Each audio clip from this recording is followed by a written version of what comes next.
Good morning. Broadcasting to you live from the Orion spiral arm of the Milky Way galaxy, the solar system, planet Earth, North America, the United States of America, somewhere outside of a World Cup event near you. My name is Brian Engelman. Today is Tuesday, July 14, 2026, and this right here is called the TNAM Daily Show here on the new American media, because the old American media failed you. Hearing rumblings that there's going to be a Trump speech, and will it not involve updates with all of the major members of DHS, FBI, CIA, all of the three-letter agencies, exposing what happened in the 2020 election in Georgia. We've seen some reports come out through MSNBC question, why would MSNBC get the scoop on this story?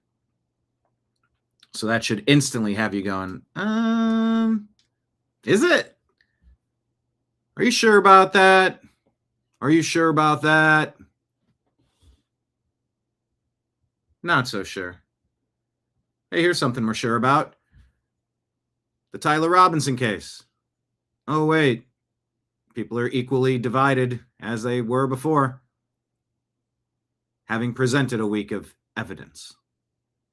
All right, let's find something we can agree on. Mitch McConnell's health status. Oh, wait, maybe we can't agree on that one. All right, we can at least all say that Lindsey Graham was a naturally occurring health event. Wait, but they said it was a rapid illness? What was the exact terminology? Right after meeting with Zelensky. Keep hearing those reports. He was in the factory when it was bombed. Well, that wouldn't make sense because people said they spoke with him. President Trump said he spoke with him, I believe, while on the plane or flying home. So if you believe that, then that wouldn't make sense. What can we believe in? Hey, the Save America Act, we believe we should secure our borders and only citizens should be voting in our elections, right? No, I don't think we agree on that one either. I mean, we do, a lot of us do, on some of these. Patriot Warrior Texas in Rumble says, ready for Thursday, give them hell, POTUS. Yeah, well, if you checked out the TNAM PM show last night, special guest Blake Wally, I mean, we had this conversation. How many times were we like, all right, we're finally getting the MLK files, the JFK files, the UFO files. Great. The Epstein files. And you go, wah, wah.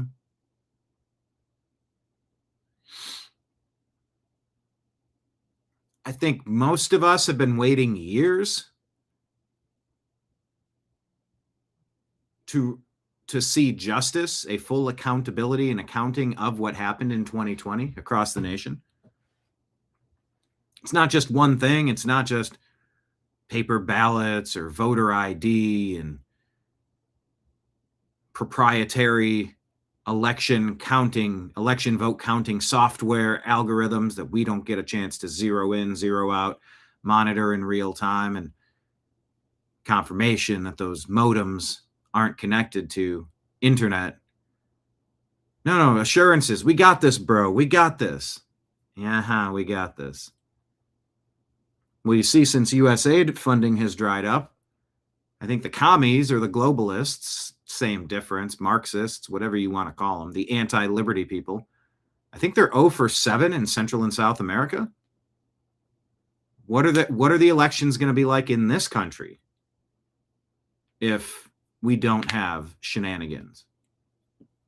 Shenanigans can be through massive funding. I mean, think of Zuckerberg and all those drop boxes they paid to put in the deep blue areas where there was totally no vote harvesting going on. Nothing illegal to see there, right? Hence the importance of the Save America Act. And the House, I believe, has reaffirmed its position on the Save America Act, and it's super important. So we'll give you an update on that, as well as, did ICE just make a decision regarding the removal of non-eligible people or illegal alien invaders, however you want to choose the term. Did ICE just make a decision that is going to help our country? Or did ICE just make a big mistake? Maybe it's just rumors trying to get confirmation. We're going to find out. And a whole bunch of other stories. So hit the thumbs up button, hit like, hit subscribe, share the show with a friend. Consider today becoming the first day that you become a TNAM supporter on Patreon, Rumble, or YouTube.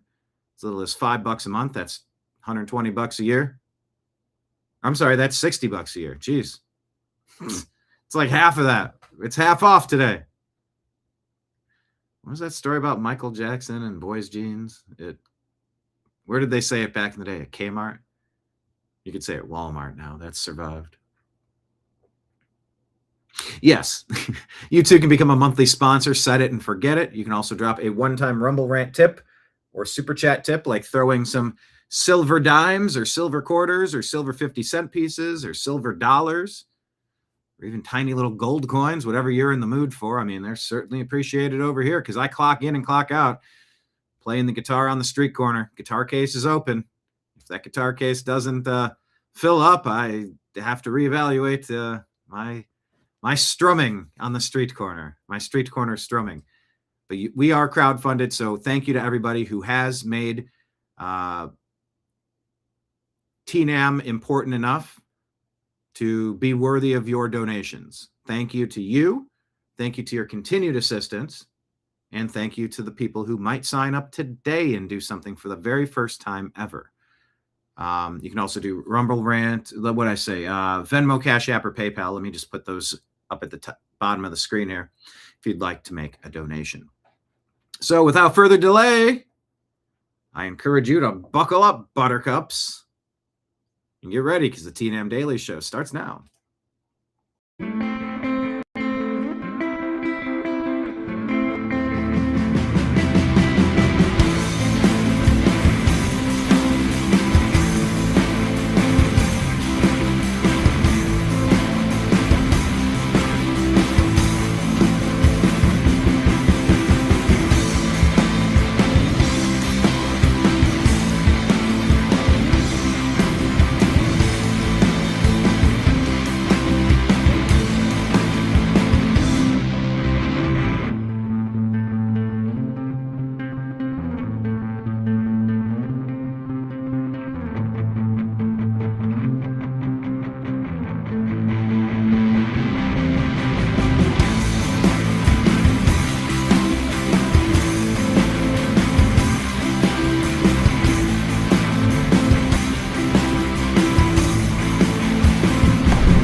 Your guide to the truth, thenewamericanmedia.com.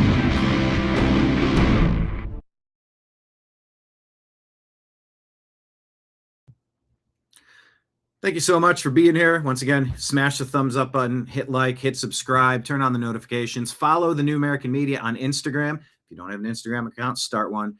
Follow us on Rumble. If you don't have a Rumble account, start one. And I forgot to mention one other way to contribute to the show. As Alberta Arnold said, hey, I'm up in Canada here, and I'm going to paraphrase and put words in his mouth probably, but I'm sure you all remember the trucker strikes and them shutting bank accounts down and having really strict rules on things. He's like, I don't know if I can do those other ways, Venmo or Cash App or PayPal. He goes, how about Western Union? I said, what? Western Union? What? Is that a thing? I am in the process of seeing if that's a thing. So maybe sometime soon we'll get an update on whether or not Western Union has worked. But hey, we'll take those Canadian loonies and toonies and deposit them into the operating account so that we can pay the electric bill on this fine studio that you're looking at. Something's got to pay the electric company to keep the energy on, to put the TV screens up so that we can talk about the news here at this bar. But yes, please consider inviting your friends to the bar. Just your smart friends. invite them out. May be coming soon. We may have more consistent evening programming that will be dependent on. Yeah, I just had to. Just had to clear off Ben residue from the desk. Ben jumped up on the computer desk yesterday during the program, the TNAM PM show. But yeah, check out yesterday's TNAM PM show. We brought in Blake Wally. Blake and I have done shows for roughly 15 years. Off and on, we've gone to current events. J6, Philly Democrat convention. Philly, right? He went there. He and I went to the Cleveland 2016 Republican convention. We went to D.C. for the Libertarian convention. We went to Milwaukee for the Republican convention, Chicago for the Democrat convention, Bundy Ranch, all sorts of things. And Blake edited the Hurricane Helene Help on the Way documentary. So follow him at TV's Blake Wally on X. All right, everybody, let's go ahead and see what people are talking about. I got a really interesting story to share with you first. You know, actor James Franco. Well, he's, I'll let him explain. But Dom Luker put this out. Hollywood actor James Franco releases a video claiming powerful people have been trying to silence him to prevent him from releasing footage of what appears to be an alien visiting his home on security footage. Okay, that's a lot. What do we make of this? If Instagram wants to cooperate by loading said video, we shall see. 3, 2, 1. Hey, the day is here. 7/13. That's July 13th, today. I promised you I was going to reveal something because I found something. It was thrust upon me. I didn't ask for this. Now, I've been through a lot, okay? I went on social media, and I started talking about it. I didn't want to do that, okay? I didn't choose this. It was thrust upon me. I saw something and I thought, you know what? I can't keep this quiet. People have said I'm crazy. People said I'm trying to, I don't know whatever it is. I've been through a lot. My account got hacked twice. People trying to shut me down so that I don't get this out. Okay, but I need to get this out for that very reason that people are trying to stop me. For that very reason, I fought to get the account back. Hey, the day is here. 7/13. What? Is he promoting an upcoming film? Is that AI? Huh? It's a film he's doing? So, what?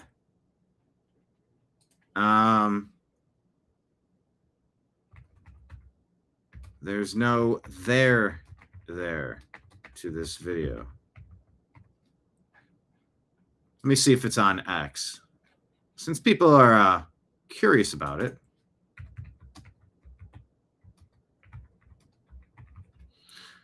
Is there something from another clip? Oh, this gives us 24 seconds.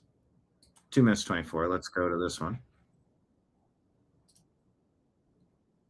Today, I promised you I was going to reveal something because I need to get this out. For that very reason that people are trying to stop me. For that very reason, I fought to get the account back and I felt like I owed it to you, to the people that are following me and are, trusting that I in fact am, I have material behind what I'm saying, right? I'm putting my money where my mouth is or whatever. Okay, enough. Here we go. 7/13. You wanted it. Here it is. I delivered.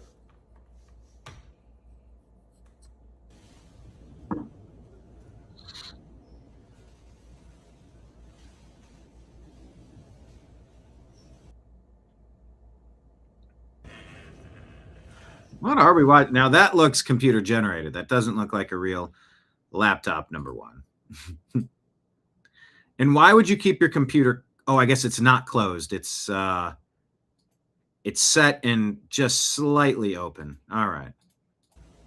Yeah, it looks like a dude in the brush.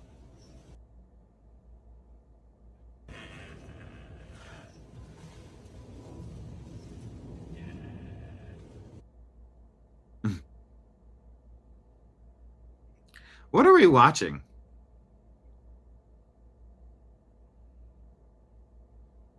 Is this for an upcoming movie? What in the world is this? All right, you got us slightly curious.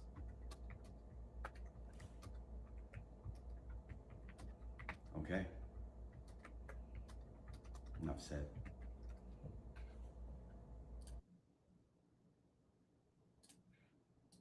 Okay, let's see. Bizarre TikTok videos from an account James Franco 2319 claiming there's a non-human alien with glowing eyes hiding in his garage and property. Strange noises at night while going out to paint. Glowing eyes, a hand that wasn't an animal like a raccoon. Promising to expose it. Clips are erratic. Franco appears agitated, mentioning hackers trying to silence him. Wellness checks and insisting it's not a bit or a hoax. It started early to mid-June 26, built up to a promised reveal around 2013. Is it for a movie? Love Meets in the Sunshine is a road trip drama, not sci-fi. Director denied it's for anything. It's a stunt or performance art or viral marketing or AI-generated content for attention or clicks. No confirmed movie project tying this to any alien story. Seems more like a personal social media saga, real, fake, or artistic. Footage looks staged, hoax-like to most observers. Poor quality, classic gray alien vibes, no independent verification. Well, I scrolled across this, and now you had to scroll across this. What do you think it is? Dina says maybe a new sci-fi show. What do you guys think? Has he lost his marbles? Is someone messing with him? Does he believe it? Is it a stunt? Is it a what would you guess? All right. Well, that's happening. Ah, this is sweet. Picture this dog and this baby. Tim Ballard shared this. Amid the rubble of an earthquake, little Mateo lay trapped in the darkness. By his side, Max, his loyal. You know, I just don't believe anything I see anymore. I believe I saw this story. I believe it's accurate. I want to check into this one. Did this really happen? Jamie, why don't you run this through AI and tell us if there's a real story about the golden retriever Mateo. Amid the rubble of an earthquake, little Mateo was trapped by his side Max, his loyal golden retriever. It's a great story. However, fact checkers flagged it as unverified or false. The boy sleeping peacefully, embraced by the dog. Okay. So if you see these heartwarming things, I'm going to put the reply as the comment. See, you can't even trust good stuff in the news. But they said it's not verified or false.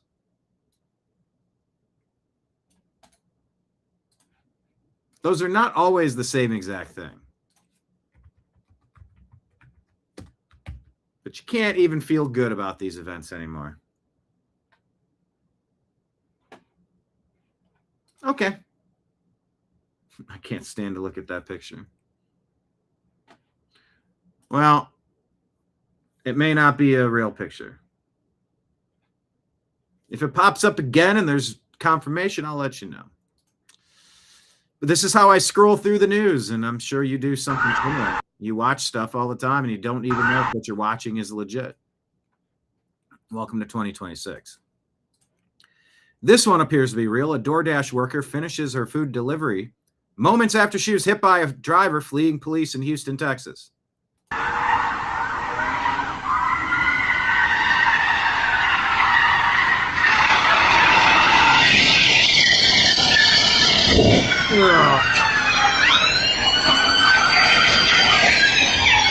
She grabs the food and goes.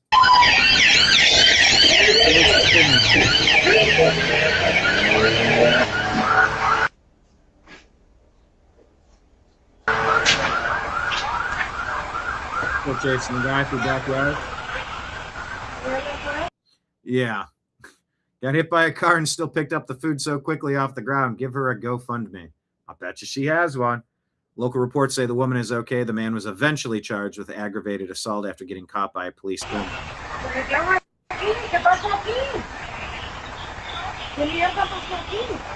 She's speaking Spanish.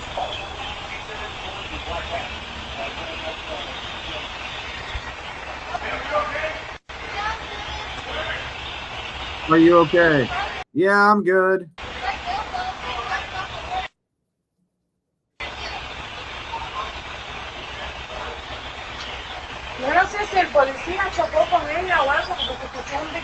Nancy's good.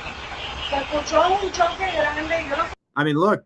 Well, at least the person talking with the video recording it is talking in Spanish, because the lady that was asked, "Are you okay?" I'm okay.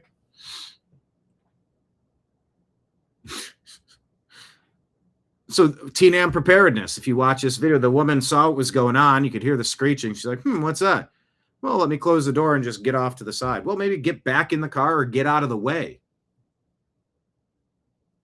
Sometimes we have a tendency to just maybe step aside and hope that the thing that's happening, be it a tornado or a loose pit bull or a car chase or an active shooter, like a fist fight, whatever the case may be, there may be no getting out of it or just stepping aside and letting it pass. You might need to take active measures to get the heck out of that situation. So let this video remind you, stay vigilant. Tina says, that James Franco, he's about to burst out laughing. Yeah, I mean, a lot of people are guessing that. That is true. Yes, Leanne, whether that story's true or not, it's a precious picture anyway. And there have been stories. There was the parakeet story. I don't think the parakeet made it. Did it first. Some people have been rescued after days and days and days. And yeah. It's a message of not giving up hope. Whether the actual dog story is legit or not. There's an idiot on the ground.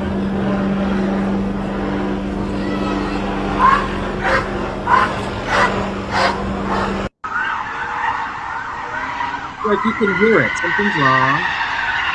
Going around the corner. You can hear the screeching. She just presses herself up against the side of the car. Not good enough. So don't let that happen to you. Zip. Oh, here's a good story from the Daily Mail. A fisherman risks his life to rescue a massive whale entangled in fishing rope. Zip, jump on the whale right now and cut it. Sam, cut it. Cut it right now. It's right there. Sam, right there. Man, would you jump into the water to try to rescue a whale? I mean, it wouldn't take much to get your wrist or your ankle caught up in something and get dragged 20,000 leagues under the sea. Oh, I agree, Dina. I can't stand to see an animal suffering, which is what? TNAM Animal Rescue. It's one of our 40 groups on Facebook. Follow us, TNAM Animal Rescue. I'm a big proponent of that as well. Get it! Swim! Swim! Move! Just get it! Get it! Get it! Get it! Before she dives! Oh! Did you get it? Yeah! Yeah, and there is a problem with nets from the fishing industry just getting out there and killing all sorts of animals needlessly. If you're going to get caught and processed as food, that's one thing. But if you're just going to be wasteful and killing wildlife, leaving all sorts of stuff floating around, I would like to see a more robust sea cleanup effort. I don't know exactly what that would look like. I've seen projects, I've seen startups, I've heard calls to clean our oceans, but seems important. Waste not, want not. You don't want dolphins getting caught in the tuna nets. That was the refrain for 20 years, right? Zip, jump on the wheel. Yeah, the cameraman's reaction was awesome. Well, congrats. Man, this is all about being careful, isn't it? This whole beginning segment of the TNAM Daily Show. More man versus animal. Geez, this is whether it's police dogs or rescue dogs or family dogs in earthquakes or whales in distress or a rowdy bison. Yellowstone National Park. It's the largest wild bison population, according to I Have No Memes. Bison are capable of running 35 miles an hour and weighing in over 2,000 pounds. Park officials repeatedly remind visitors to stay at least 25 yards away from bison, elk, and other large wildlife. I've been in some of these spots, and yeah, you turn the corner and you're like, whoa, okay, everything's right here. This is a grandfather who was tossed into the air by a bison after getting too close. Fortunately, suffered only minor injuries and later laughed about the encounter, but it serves as another reminder that Yellowstone's wildlife and all wildlife should be admired from a safe distance. Yeah, the Stewart said, I really thought this is going to be another case of tourist doesn't understand wild animal space. But no, he genuinely did everything right and still got nerfed. Bison had a bone to pick, couldn't go after the truck, and decided nearest dude was an acceptable substitute. So yeah, even when you're taking precautions, it doesn't mean things can't get out of hand real fast. TNAM preparedness. This post says, I just know he's going to send all his friends and family the funniest Christmas card this year. And there he is, up in the air looking like a, I don't know, like a toy jack. Yeah, it kind of looks like, what is that, marbles? Jacks? Never played that game. Arms and legs spread akimbo. Look at that. Doomer says, I crap on boomers all the time, but Pops was a beast to walk this off. Yeah, walk it off. I'm fine.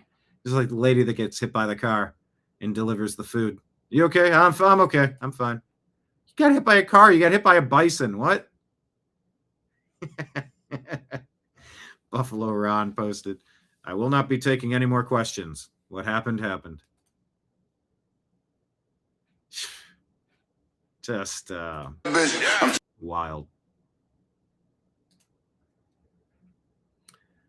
All right, we got a community note on this one. There was a community note on the other one. Have you seen this rumor going around about Diet Coke helping somebody with a medical condition? So, is this real? Or is this fake news, AI slop, drivel, garbaggio? Yes, this story is based on a recent medical case, and it's real. 63-year-old woman in Massachusetts had severe nausea, vomiting, and abdominal pain. She was taking a semaglutide-based drug like Ozempic or Wegovy for type 2 diabetes and weight loss, which slows stomach emptying and can contribute to bezoar formation. CT scan and endoscopy. I don't say that word often. Revealed a large gastric bezoar, a compacted mass of undigested material. Instead of immediate surgery or more invasive procedures, doctors prescribed 1.5 liters of Diet Coke spread over 12 hours. Because she had diabetes and didn't like the carbonated drinks, they scaled back from the typical 3 liters. The next day, she felt a tugging sensation. Her symptoms improved dramatically, and a follow-up endoscopy confirmed that the bezoar had dissolved, and she recovered fully. Coca-Cola, including Diet Coke, has been used medically for years to help dissolve certain phytobezoars, plant fiber masses. There's a combination of acidity, phosphoric, and carbonic acids, carbonation, bubbles that help penetrate and break up the mass, and other ingredients that can soften and dissolve some bezoars, often avoiding surgery. sort of thought this was real because I've encountered this story a couple times, but you never know. Studies, including a 2012-2013 review, show success rates of around 50% with Coke alone for phytobezoars, and much higher when combined with endoscopy. Diet versions work similarly for diabetic patients. It's not a joke or an urban legend. It's legitimate, if unusual, as a gastroenterology trick. The viral post adds dramatic flair, but the core facts do check out. Bottom line, Diet Coke isn't medicine for everyday use, but in specific cases like this, it can be surprisingly effective. Wow. Did you know this?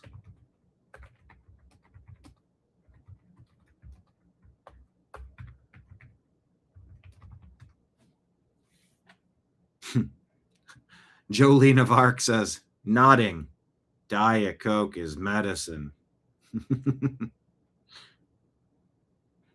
That's pretty wild. If it's tearing stuff away in your stomach. Hold on. First, Dina said, Tatanka, buffalo. Tatanka, buffalo. Yes, that is Dances with Wolves. Good reference. Dina heard Coke can clean toilets, too.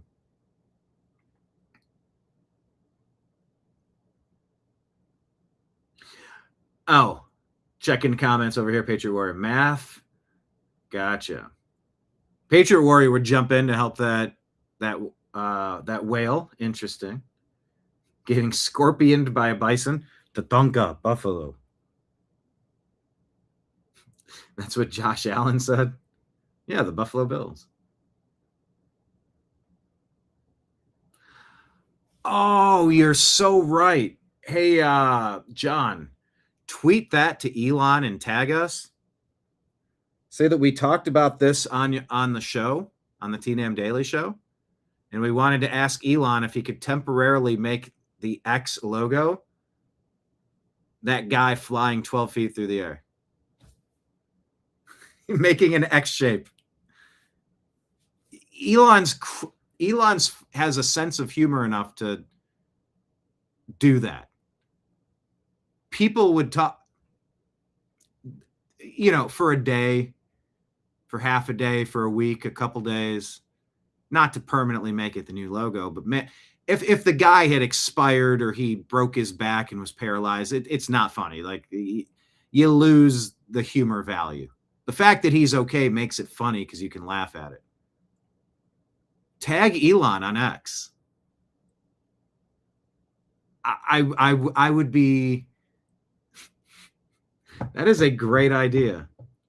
And that's why you read the Rumble rant. I'm sorry, the Rumble chats.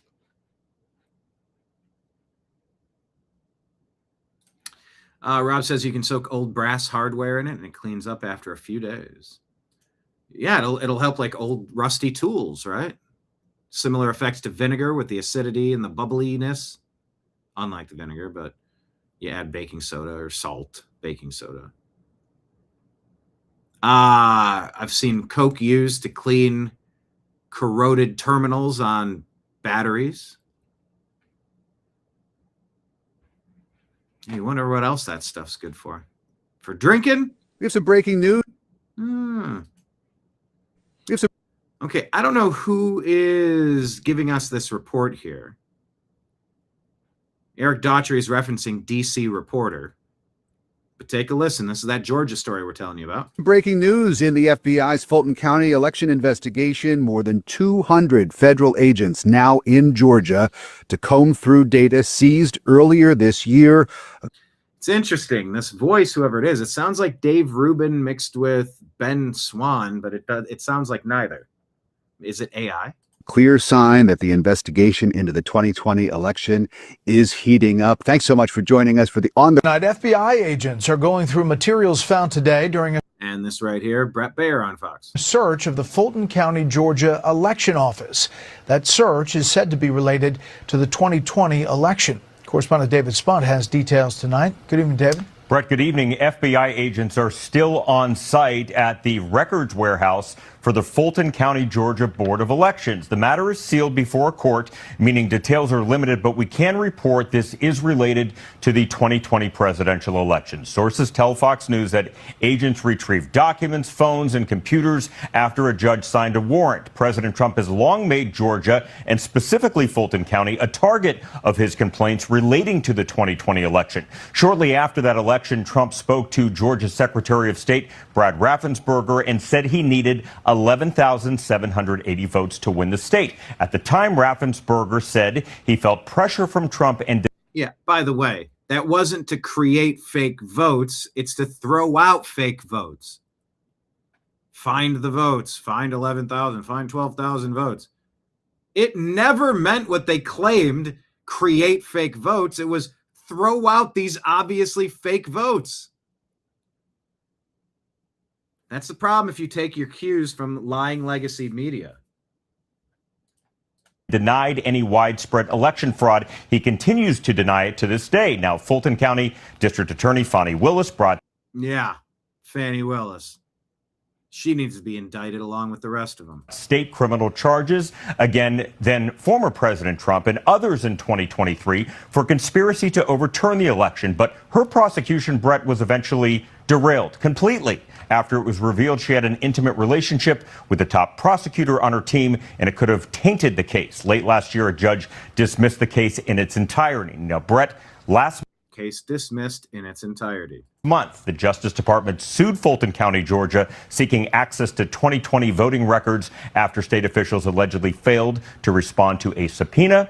Yeah, you go get them. Fox News has learned the head of the FBI's Atlanta field office was recently forced out in recent days, but it's unclear, Brett, if this is all related. We have some breaking news. All right. Stay tuned to see if anything happens on Thursday.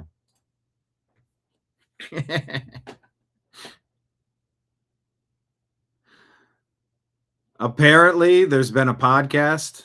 Hunter Biden and Nick Fuentes sit down for a joint interview with the Channel 5 podcast, TMZ. Huh? What? The comment, bruh, how is this real life? Hunter Biden and Nick Fuentes sitting down for a joint interview. Oh, dear Lord. Around. I can't wait to hear some highlights from that one. Around. Here's President Trump speaking about Lindsey Graham. Michael Tracy says, never heard Trump almost seem to choke up before. The time, it couldn't have been much longer. It could have been his last call. I don't know exactly, but I got a message about 1 o'clock in the morning from one of the people at his office that he had passed away. I said, I just can't believe it. He was like a member of the family to me. It's very tough, actually. It's amazing. Mr. President. He was such an advocate. He was, if he wanted to get something, and he had a unique ability. He was able to deal with Democrats and Republicans. If I had a problem, a real problem, I wouldn't often ask. But did you hear that? I wouldn't often ask. Chirp. There was a squeak. And Henry Fjord says, the president has a smoke alarm chirp at 35 seconds. This country is going to shit. LOL. I'm going to play it again. Do we think that's a chirp? I heard it the first time and went, what? But if I had a problem with a Democrat, he could work it out. He was a great politician, actually. Around the time, it couldn't have been much longer. It could have been his last call. I don't know exactly, but I got a message about 1 o'clock in the morning from one of the people at his office that he had passed away. I said, I just can't believe it. He was like a member of the family to me. It's very tough, actually. It's amazing. Mr. President. He was such an advocate. He was, if he wanted to get something, and he had a unique ability. He was able to deal with Democrats and Republicans. If I had a problem, a real problem, I wouldn't often ask. But if I had a problem, I wouldn't often ask. Chirp. Oh, Dina, that's good. Joint interview with Hunter Biden. Yeah, that was good. Anyway, was that a chirp?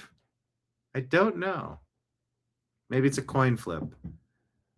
But no, I can't legitimately imagine that the president would allow chirping.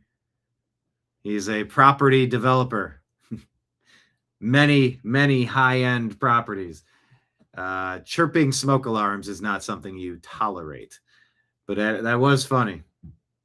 And yeah, Trump does seem to have been impacted by the loss of Lindsey Graham. They were not pals at first, and then they worked on a lot of things together. Lindsey would sometimes get some stuff right, and he would often be pro-war hawk, which can obviously cause problems with blowback and budgets and whatnot. Oh, so what's this? After facing backlash from Italians, let me ask Jamie if Mamdani changed city map to include Little Italy. Because Mamdani was flicking off Christopher Columbus and then allegedly left Little Italy off the map in favor of all these other little... No, he did not change the official city map or boundaries to add or remove Little Italy. They released a promotional map guide called New York City Immigrant Enclaves. Why do we want enclaves? We want assimilation.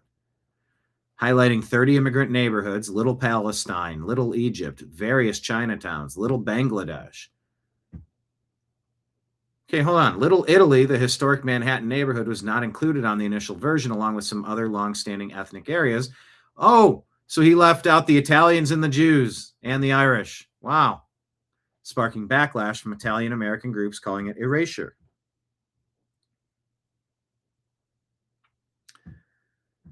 July 10, the criticism was addressed at a press conference. He said the map was originally developed under the previous Adams administration. It's not an exhaustive list, and the city will update it to include Little Italy and others in the future. It was a tourism promotional map, nothing legal or official city planning map like regarding redistricting. No actual neighborhood boundaries or geography were altered. It was a PR flap that Mamdani quickly walked back by promising additions. Tell us more. I'm going to say this is not good. What Little Italy was in fact left off the map, and promises of future corrections mean nothing to the real story. Yet you opened by saying it was false that Mamdani, his government, released a map without including Italy and maybe Ireland or Jewish areas too. That seems intentional. And you should say that. I'm talking with AI as if it gives a shit. Maybe it will. Some of that feedback might matter. From The Guardian, David Harris Jr. shared this one. Toni Morrison, I want to see a white man convicted for R-ing a black woman. The post I saw said, this literally never happens. And it doesn't mean it literally never happens, but 99% of the time, these are not white on black assaults. If it's involving those two races, it is incredibly rare. Nobel Prize winning author tells Daily Telegraph that America's race issues will never end until disparities in criminal justice system are resolved. Old School says just bring segregation back. Oh, goodness. Like colleges and high schools, and yeah, it doesn't really happen. Look at the stats. And I found it interesting, number one, because it's such a ridiculous quote and an awful thing to say. But I believe I also flew across the country with this woman, having a several hours long conversation with her. Maybe from Los Angeles to Cleveland or Detroit. Trying to remember, I've flown in and out of several different places. I believe I sat next to her and had a really awesome conversation. That's an insane quote, though. Dina pointing out, Dave Rubin was just saying, I think only 10 or 11%, 13% of the New York City residents actually showed up to vote. They didn't want Kami Mamdani. He's wrecking everything that he touches. But that's what you get for not voting. And then when you say voting, well, what? Are you checking voter IDs? They're at a catastrophic housing crisis. It's because of hundreds of thousands, if not millions, of illegal aliens flooding into New York, taking up all of the properties, driving the rent prices through the roof. Anyway, that's a ridiculous quote. I want to see a white man convicted for R-ing a black woman. Well, it needs to happen first, and then, I mean, is she implying to see innocent people get convicted? I sure hope not. But if the claim is that there's a bunch of white people getting away with this, it's not in the crime statistics. It doesn't show that. RFK, according to the Hodge twins putting this out, RFK Jr. says doctors will now get paid to take patients off of unnecessary medications in a groundbreaking historic win. No more rewarding over medication. This is the beginning of putting patients first. Sure hope that's true.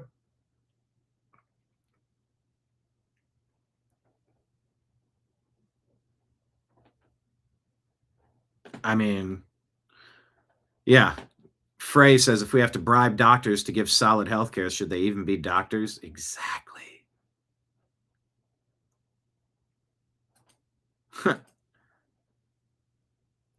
Nicole says, I've been doing this for years with my clients as I actually get them healthier and fix the issues. Can I get some back pay? Mary, how about stop poisoning our food sources and spraying shit all over farms, produce, and injecting our meats and poultry? Yeah, independent oversight, start prosecuting doctors that unnecessarily and unethically put people on medications.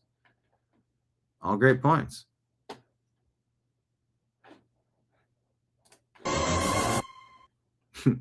This is pretty funny. Who still has World Cup fever? Raise your hand. Okay, good. Patriot Warrior just tagged Elon. Did you include a copy? Oh, I did. I wasn't clear. I'm curious. Did you tag us? Hang on. Let me look on X. Notification. Oh yeah, you did. You included the photo of it. God, that's good. I mean, it's not a perfect X, but that's close enough to the Grok X. And it's only funny because he survived and he's okay. John says, how about for giggles you make this your X logo for a day or so? Maybe a week. I'm sure the grandpa would get a kick out of it. Here, let's respond. And we'll say, pretty sure that humanity in general would laugh at this. Make it happen, at Elon. At X. Can you tag at X? That'd be such a funny.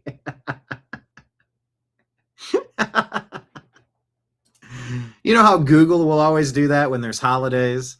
Except for Easter, they don't do the Easter eggs anymore because well, you know why. You know why. They don't want to be seen as pro-Christian, right? Yeah, that'd be funny. Grandpa would get his 15 minutes of fame.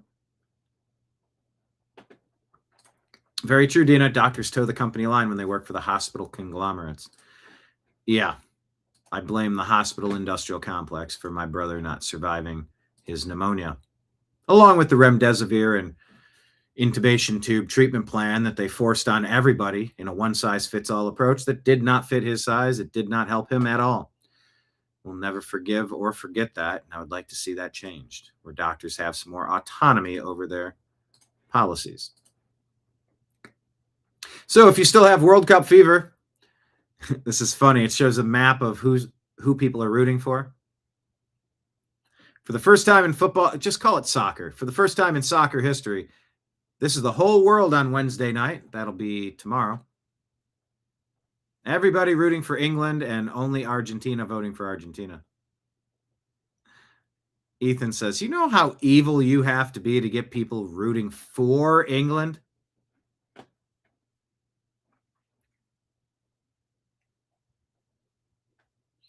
They enter as the defending world champion after defeating Switzerland 3-1. And I think people say they're getting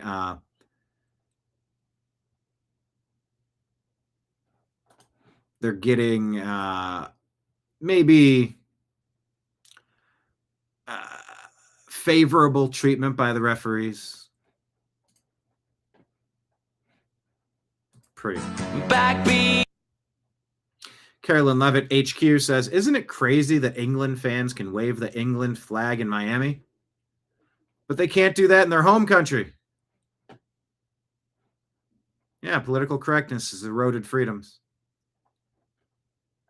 Britain has to be restored. Restore Britain. Yeah, wave your English flag in England and you could be arrested for hate actions. It's so stupid. It is so stupid. It is so stupid. Anybody arresting people for that need to be fired. Any judge punishing someone for waving your own country's flag in your own country needs to be removed from the bar. These people need to be charged and tried. Come on, England, get your shit together. It's so disappointing looking at you. And yeah, 2 years ago yesterday, Corey Comparatore was murdered while shielding his family during the assassination attempt on President Trump. Never forget. We covered that a bit on yesterday's show, the TNAM PM show. Go check it out. Once again, friendly reminder, hit the thumbs up button, hit like, hit subscribe, hit the notifications bell, hit the hearts or the confetti buttons on your app if you can do that on YouTube. Consider becoming a monthly sponsor on Patreon or Rumble or YouTube. Your tiny little donation, even, they take their 15, 30%, depending on which platform it is. Whatever ends up getting filtered back, it helps. It helps with the upkeep of the technology we need to constantly pay for to provide you this program. It helps with the external hard drive data savings and storage solutions that need to be purchased to make sure that this volume of shows can be properly archived and re-accessed. It helps us pay for the software programs. So X charges us monthly in order to stream on that platform, let alone the Restream app. It's all super helpful. It's all super helpful. It's all super appreciated. Please consider becoming a monthly sponsor there, or just a one-time Rumble rant or super chat tip on YouTube or Rumble. We're also on Venmo and Cash App. That's my name, Brian Engelman, Engelman, or PayPal, fuzzinstallment@yahoo.com. And Trash Panda, Texas, drops a $25 tip. He threw a couple of Washington silver pre-1964 quarters in there. I don't know what they're going for today. I don't know the going rates for these off the top of my head. But thank you so much. $25 Rumble rant tip saying best show around. He's buying virtual drinks for everybody. Much appreciated, Patriot Warrior Texas. Thank you so much. Dina says King Charles needs to abdicate the crown. He's to defend the faith, Christianity, not faith. All are not equal. Yeah, that Charles. Who's next in line? What would happen if? Because that's an old man too. I don't follow that royal bloodlines. Man, I shared 3 things from this Carolyn Levitt headquarters. I don't think it's affiliated with her. But apparently, after getting mocked and canceled by the far left for supporting Charlie Kirk, Ella Langley lands a massive sponsorship deal with American Eagle. Is that true? Let's look that up. Let's look on X. Ella, Umbrella, Ella.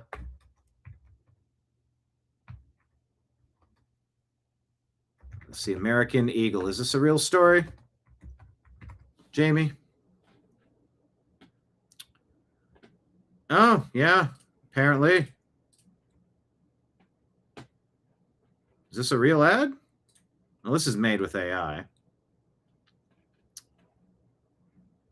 Okay, yes, she does sizzles and denim shorts for for the latest American Eagle campaign. Not super familiar with her. Cool. She's getting pretty popular.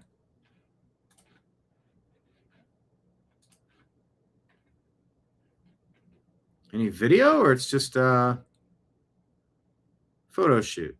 I think it's just a photo shoot for now. But there you go. Look at that. Advertisers can pay attention sometimes.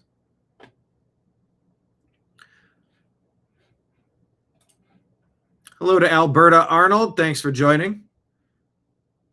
I did send an email asking what comes next with Western Union. If we set up a phone call, number one, when does this happen? What happens during the phone call or after? Do I just need to make a phone call that connects to your phone? I don't know how it works, but oh, you sent another email. Okay. I'll have to look and see what that is. Thank you for considering it. Bobby Kennedy Jr., major win against Big Pharma. This is him speaking about what the Hodge twins shared a moment ago. CMS, the Center for Medicaid and Medicare Services, is issuing billing guidance that allows clinicians to get paid for deprescribing work for the first time. Care plan. Getting paid to deprescribe, reducing over medication, focusing on wellness over pills. Bravo. More of this, please. Thank you, Bobby Kennedy. CMS.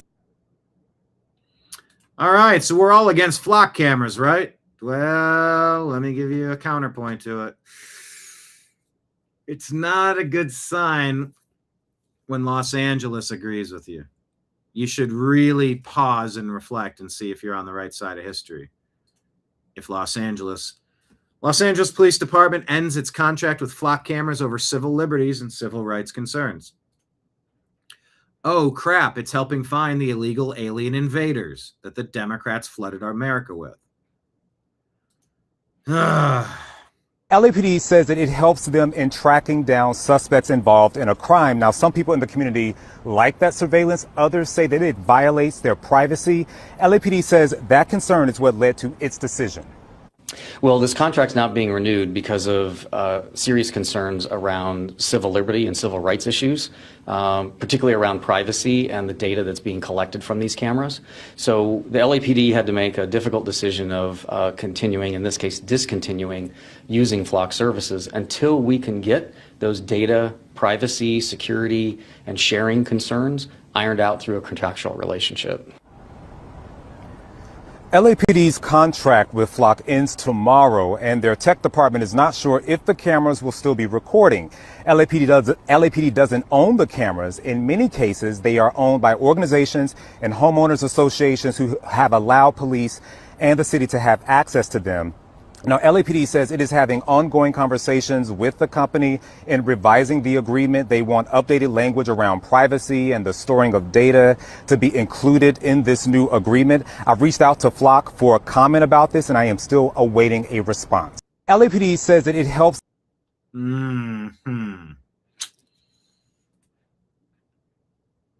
Folks, I don't want to live in a surveillance state, but I do want to track down the illegal alien invaders. Flock still sucks. Yes, it does. But darn it. Darn it.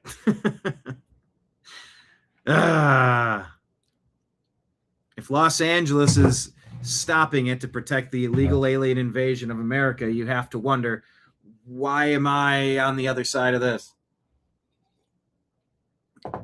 Yeah, I know. We're not England. And China, you want to live in a digital surveillance state. Feels like it's coming, like it's inevitable. And I don't like it one bit. I had to share it with you, though. If you're anti-Flock, you're pro-Los Angeles. Strange bedfellows, I guess. All right, here's Dan Bongino telling us about what some of the new Democrat let me try that again. Dan Bongino explaining what some of the new Democrat policy platforms are going to be. And you can just drop the Socialists of America. Democrats, socialists, Marxists, the Democrat Party represents the worst ideas ever tried in government. But Bongino lays out exactly what they want to do to this place, which is why they're unelectable everywhere. Listen to this platform from the DSA, the Democrat Socialists of America, and tell me again if they're interested in facts, reality, or truth. Does any of this stuff sound practical or workable, or does it sound like the rantings of a bunch of sociopaths? Check this out. Who is representing people of America on the Hill? They want to eliminate the U.S. Senate. They want to replace the president and the U.S. Supreme Court with an executive and judiciary chosen by a subordinate to Congress. They want amnesty for all immigrants. And they want to defund the Department of War. Folks, this is freaking crazy. Yes, it may not involve serial murder, but it's as crazy as he sounds. Are you freaking insane? This is their platform? What do you think is going to happen the second we disband the military and implement this freaking psychotic platform of like maggot-infested meat? Amnesty for all immigrants. So basically, open borders, everybody's a citizen, there's no border controls and all that. You think like it wouldn't be 5 minutes before a bunch of terror groups infiltrated the country? Folks, these people are crazy. It's important to fight this two-front war right now. Really important. To keep Compass True North in our side, in our tent, in our movement, so we don't get lost like these freaking crazies. Folks. Yeah, there was a pseudo takeover of the Republican Party in the mid 2000s, late 2000s of the Tea Party. And then in the mid 20-teens, 2014, 15, 16, you had a takeover by MAGA of the Republican Party. And with this latest round of flushing, this latest enema coming for the Republican Party, hopefully kicking a bunch of rhinos to the curb and getting enough of an actual majority there so you can get some legislation passed without Lisa freaking Murkowski and Mitch freaking McConnell blocking everything. With friends like those, who needs enemies, right? The Democrats have been pushing off the takeover of their party for a while. You can disagree with Obama and you can disagree with Pelosi, and you should on most things. However, their rigging of the primaries, be it through Seth Rich, with Hillary over Bernie, be it Kamala Harris getting installed after they installed Biden, knowing that they were going to remove him, they've been doing it to avoid an election. That's the rumor with Mitch McConnell. They don't want to announce that he's incapacitated, because if so, then it might be an open primary, and maybe someone like Thomas Massie could run for that spot, and boom, MAGA wouldn't get what President Trump wants with Thomas Massie, because Massie's a blocking vote a lot of the time. So much of the time, President Trump just finally threw up his hand and said, you're like a Democrat. I don't know if he ever said that in those words, but he's, once again, to paraphrase, it's sort of like with friends like these, who needs enemies? You know, and you can say that Massie is one of the better constitutionalists, along with Rand Paul from Kentucky as well. But when it comes to passing things and advancing agendas, you have teammates and you have roadblocks. And for some reason, Thomas Massie decided to partner up with Ro Khanna more than the Republican Party. And he paid for it dearly with his congressional seat. But yeah, the Democrats, for all of their rigging, they've held the commies at bay until now. Maybe it was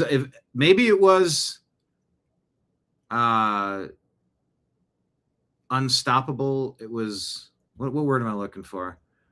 Inevitable. Maybe it was going to be inevitable that the commies were going to fully take over the Democrat Party. Because in a way, the Democrats for a lot of decades were sort of like the rhino Republicans. You're just sort of overspending, kind of big government. The Democrat Party didn't get fully crazy for the past 30 years. They've gone totally off the deep end with Obama for the past 20 so years, 21 years, 19 years, whatever the number is where you start the timeline ticking on that. But yeah, the Democrat Socialists of America are pretty interesting.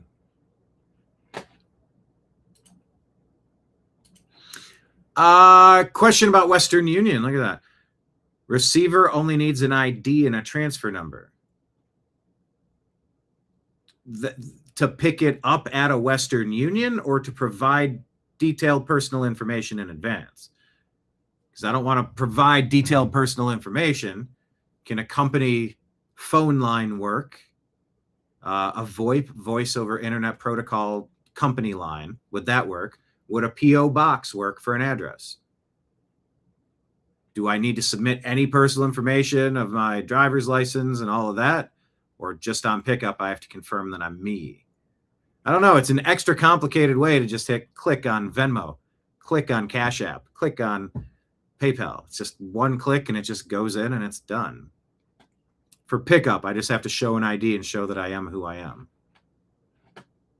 I'm interested in the conversation with Western Union, and I appreciate the consideration. So, yeah, I'll have to follow up on that. Folks, listen to this. All right, that is what I wanted to share with you on our Instagram. So please follow us on Instagram, and then make sure you're also sharing or following us on X at American_media_.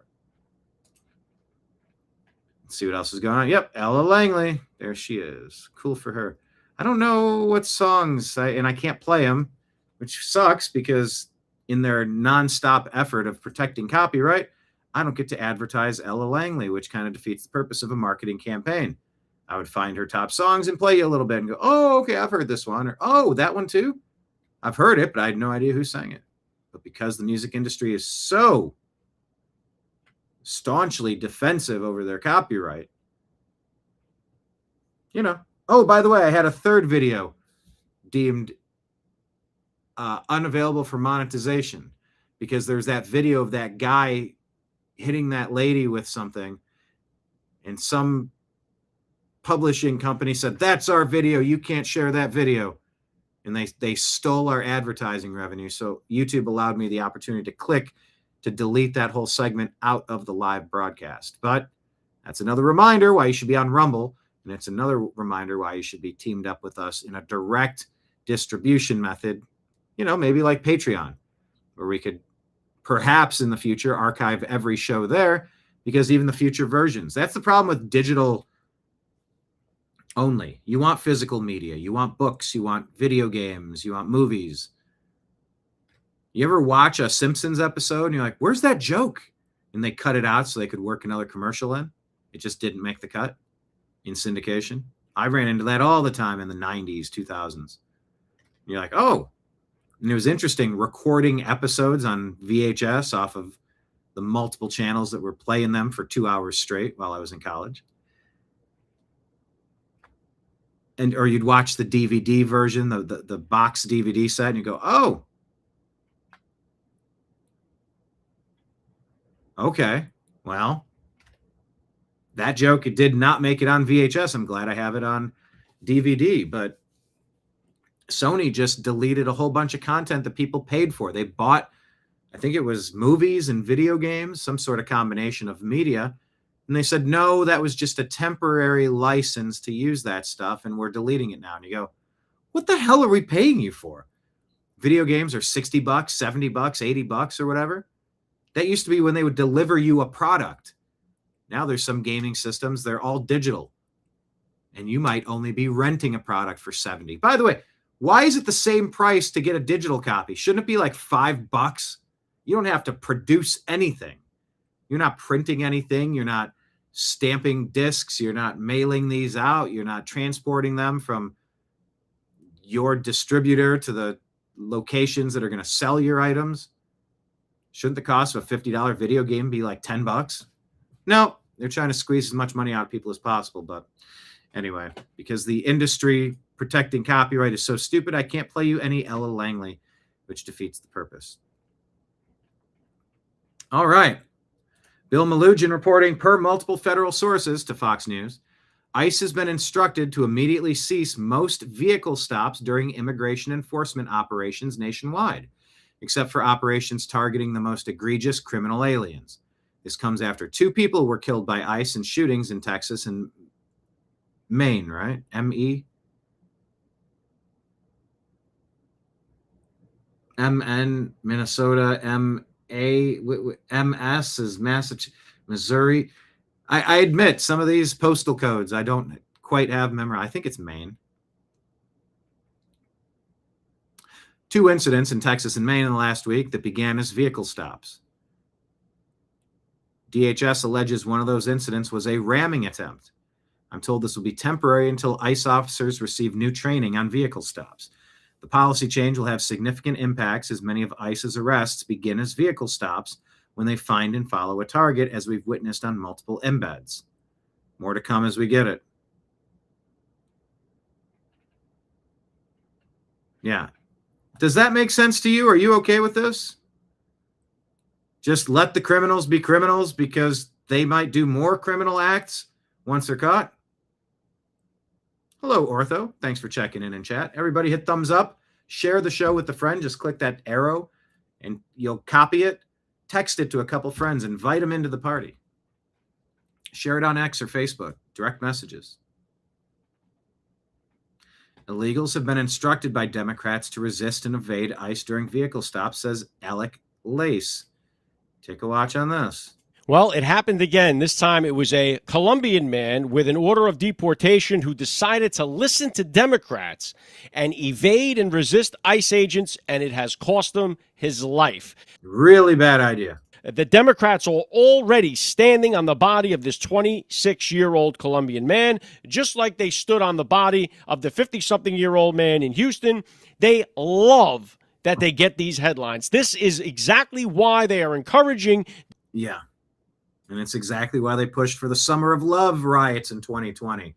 They caused chaos, and then they claim to be the answer and antidote to the chaos that they caused. No thanks. Their constituents and the illegal aliens to resist ICE so that it can create a moment like this so that they can attack President Donald Trump. That's all this is about. The Democrats could care less about this 26-year-old Colombian man, could care less about him. If they did, their words of encouragement would be, hey, if you're confronted by ICE agents, stop, listen, obey, and then you can make your case afterwards while you're alive. That's not what Democrats tell them to do. Democrats tell them, you fight these people, you resist these people, you evade these people. They are, as Bernie Sanders, the senator in Maine, tells them, Trump's domestic army. Imagine this. Here's your elected political leader telling the people of Maine that the ICE agents are Trump's domestic army. He puts the bullseye on ICE agents. He paints them as evil. He tells his people in Maine to resist them, to fight against them, to evade them,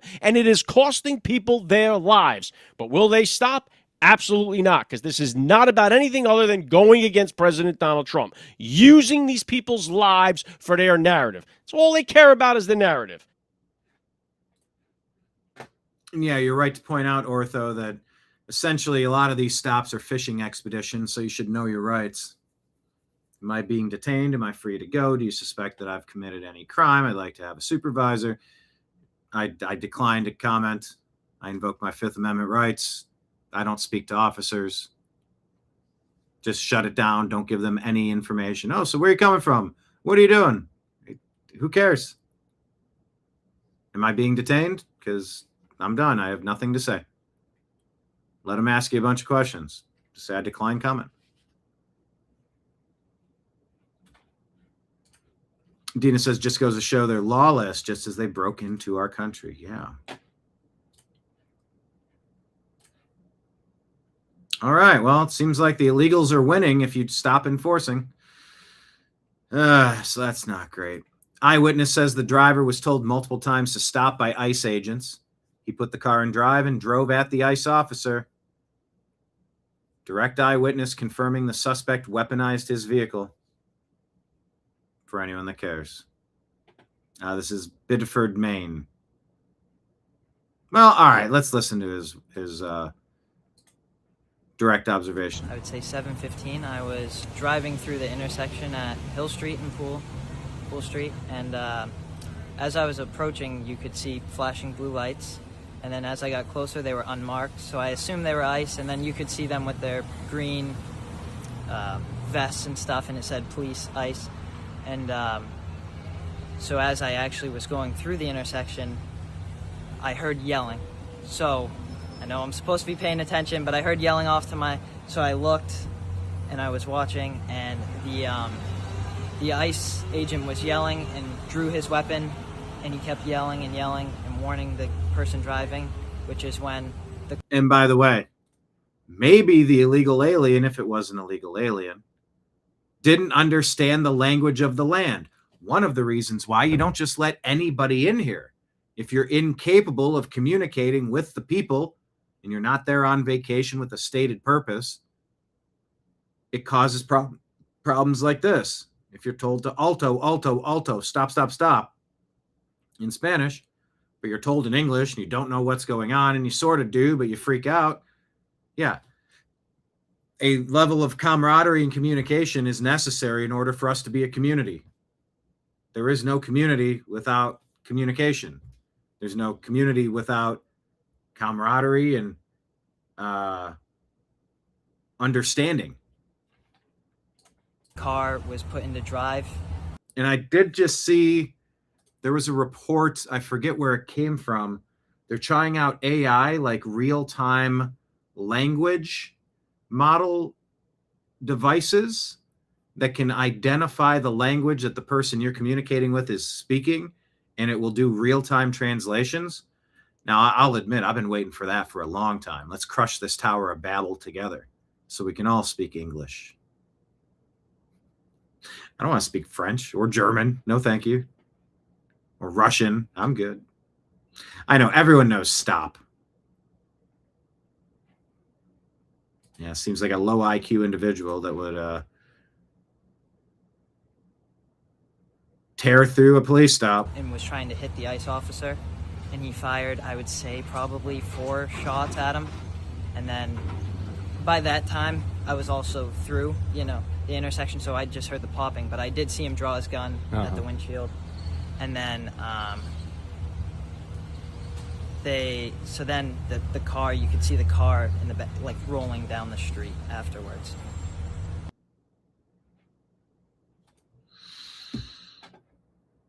Yeah. Ortho says, yeah, that dude might have known that he was on the next plane out of the country.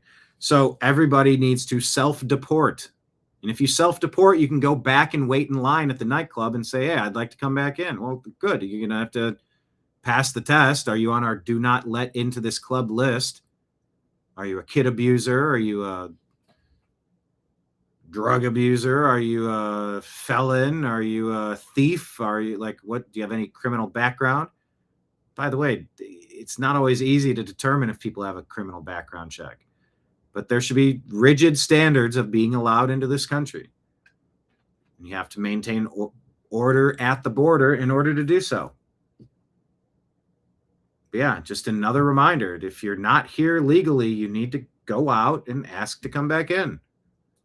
You've been evicted from the movie theater. You did not buy a ticket. Let's listen to Justice Amy Coney Barrett. Personally, they have required me to, my children, to think about and see things that children should not have to see or think about. One example is when threats to my life were particularly intense. And I believe she's taught,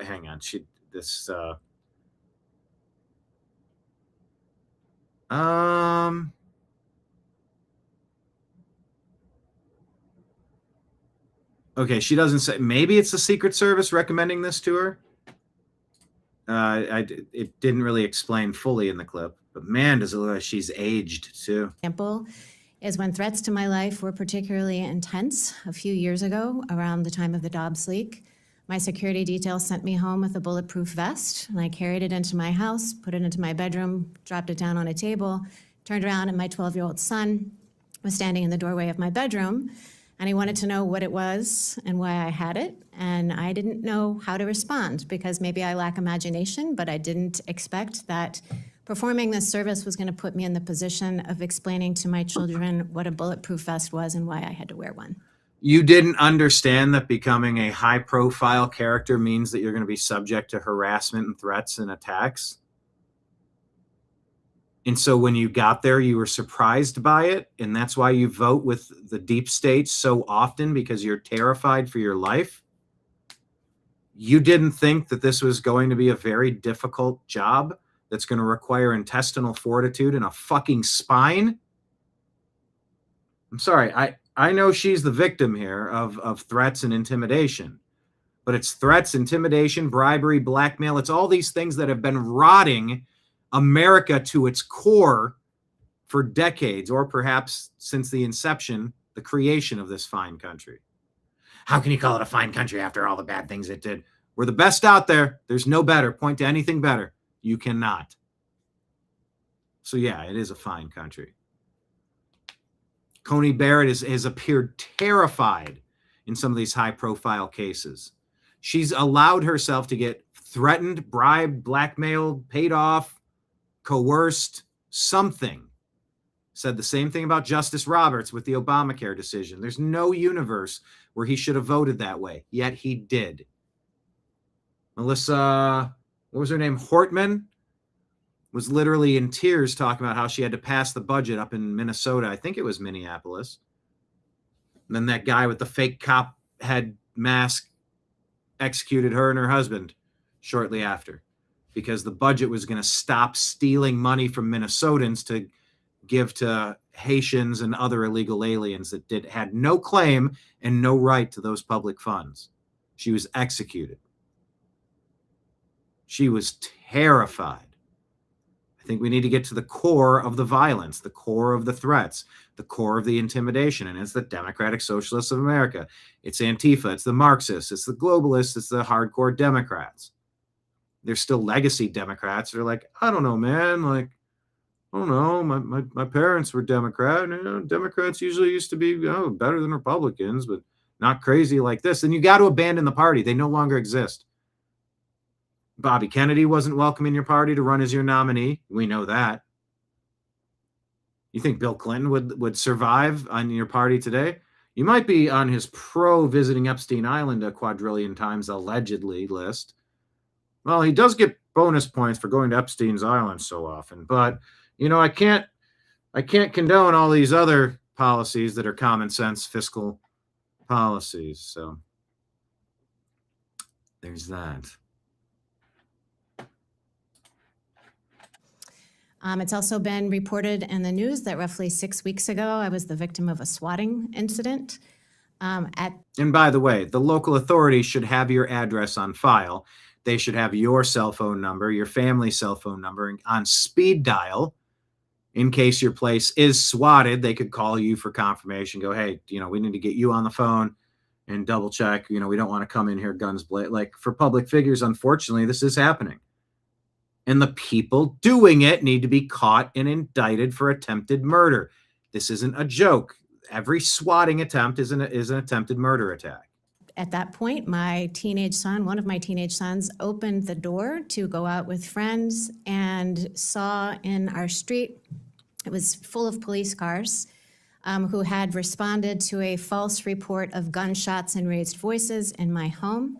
I was very, very grateful that I had Supreme Court police outside my home, because they were able to stop and meet with and explain to the county police that it had been a false alarm, and so the police did not actually attempt to enter our home.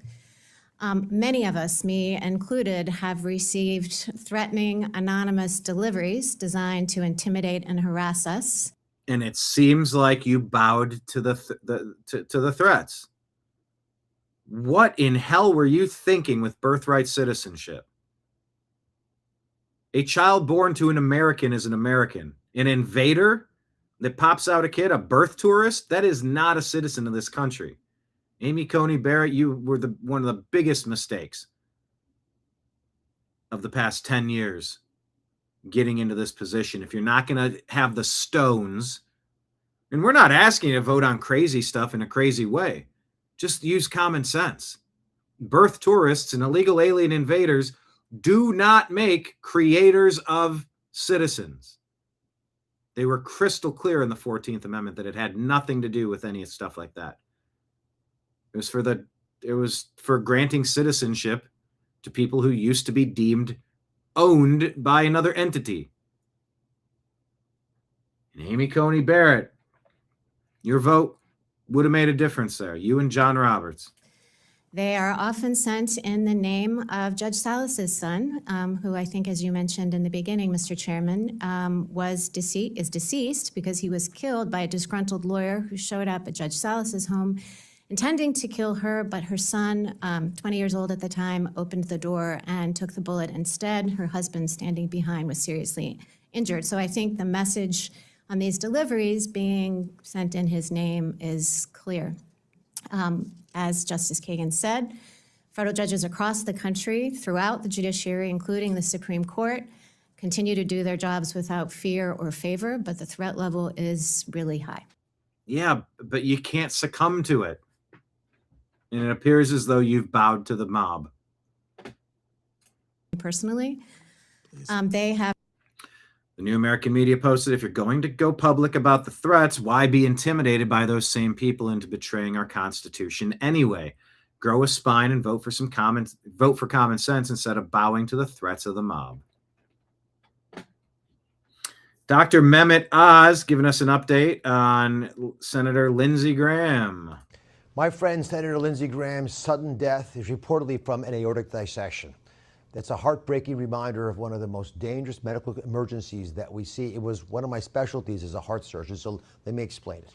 Think of the aorta as the body's main high-pressure pipeline. If the inner lining tears, blood can force its way into the wall of the artery, splitting it apart. The result can be catastrophic, cutting off the blood flow to the brain, to the heart, or causing the aorta to rupture. Now, here's why this is such a massive emergency. About 30% of patients die within the first 24 hours if they're not treated. And more than half are dead within 48 hours. That's why every minute counts. Modern treatment can dramatically improve survival, but only if people get to the hospital immediately. Now, this isn't as rare as many people think. Aortic dissections have claimed the lives of television host Alan Thicke, actress Lucille Ball, actor John Ritter, probably his father too, musician Tex Ritter. This has a genetic element to it. So what should you watch for? Sudden, severe, ripping chest pain that comes out of nowhere and feels like different from anything you've ever experienced. If this happens, don't drive yourself to the hospital. Don't wait to see if it's getting better. You call 911 immediately. And finally, the biggest risk factor that you can control is high blood pressure. So know your numbers, which your local pharmacy can help you with. Please share this message with people that you love. All right. Here's a bit of a official story there. Manage your blood pressure.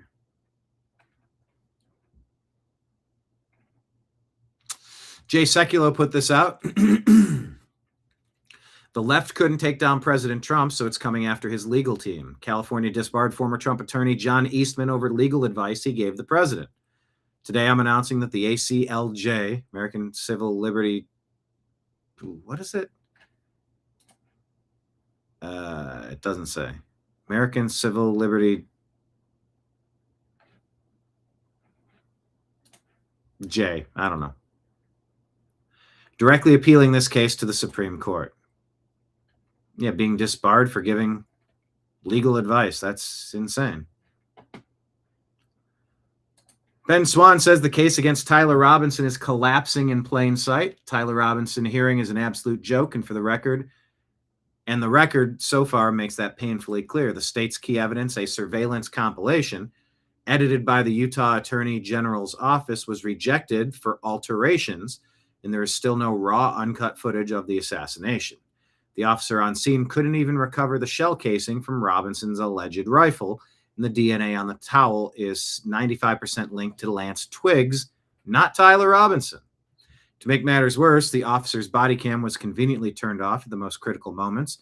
As it stands today, the state has zero solid evidence actually tying Tyler Robinson to the assassination of Charlie Kirk.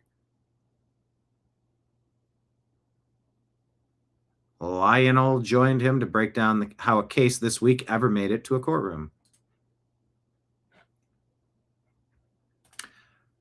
What say you? Have you seen enough to think that Tyler Robinson is the assassin? Or has the case so far done nothing but raise more questions and confirm that it's probably not this guy? What say you?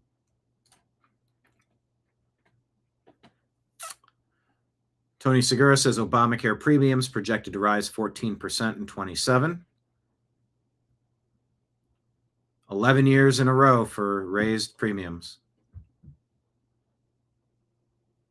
Median rate goes up 14%. And Thomas Massey says, might as well call it Trump care now. Our party has made no serious effort to repeal Obamacare and legalize affordable health insurance after taking control of the House, the Senate, and the White House. Why?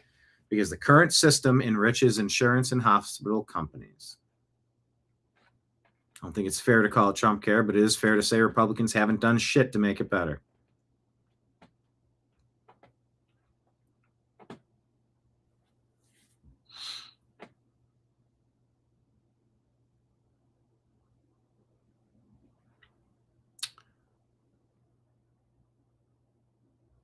Oh, okay. There's a community note on this that there are a bunch of agents investigating Lindsey Graham's house. And I think the post from Ryan Mata sort of conflated Mitch McConnell and his wife being gone and redoing floors and then having people come in and vendors. But yeah, there's an investigation at Lindsey Graham's right now. I guess I'll unshare because they combine those two things. A reading app designer says teaching reading became this holy war. One big reason is that George W. Bush pushed phonics. 40% of fourth graders can't read. What? Teacher said, if George Bush is telling us what to do, we aren't going to do it. Seriously. Guess that was Bush derangement syndrome. Dinesh pointing out, I mean, it gets barely any media coverage, but it's not nothing that this happens. No other president, they say, with the possible exception of George Washington, and they haven't been able to find those records. And we've had wealthy presidents before, but no other president has contributed the salary. And they told me before this that you will probably be asking me whether or not I'm going to contribute my salary again, but you haven't asked that. Are you going to? Yes. You are. Okay. President Trump's still donating his salary. Yes, I am. Okay. Well, I appreciate we just made news there. No. I mean, that's not nothing. Oh, he's just enriching himself in other ways. It's such a joke to say that he's donating. He's not donating anything. He's stealing money from everybody on his contracts and Jared Kushner and all the other people in his administration. Uh-huh. And every other president took their salary. This guy didn't. That's the point I'm focused on.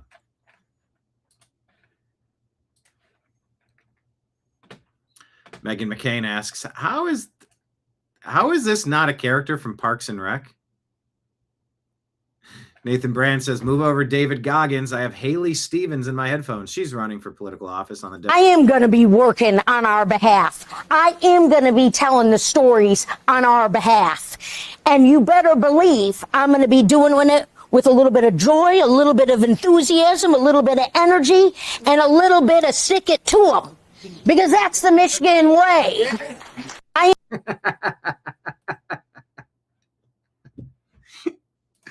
Oh, I got to comment on this one. Otherwise, I'd be living in a van down by the river. Oh, what was that character? Matt Foley? Was it Matt Foley? The Chris Farley character?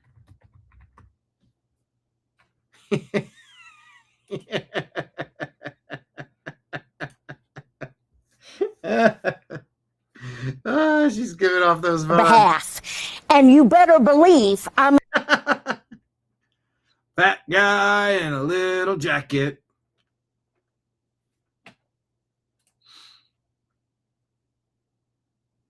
This host asks Ro Khanna, you're a big supporter of Graham Platner's campaign. Do you have regrets?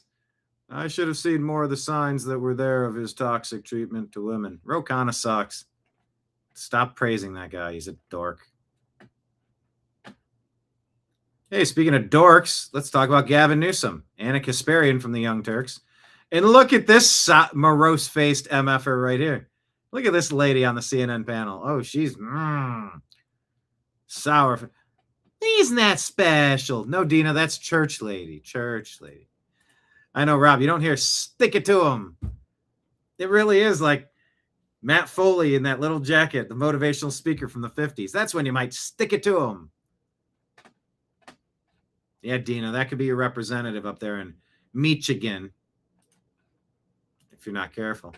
Oh, look at that sour face. That's a morose-looking MFer right there, to paraphrase Jay and Silent Bob.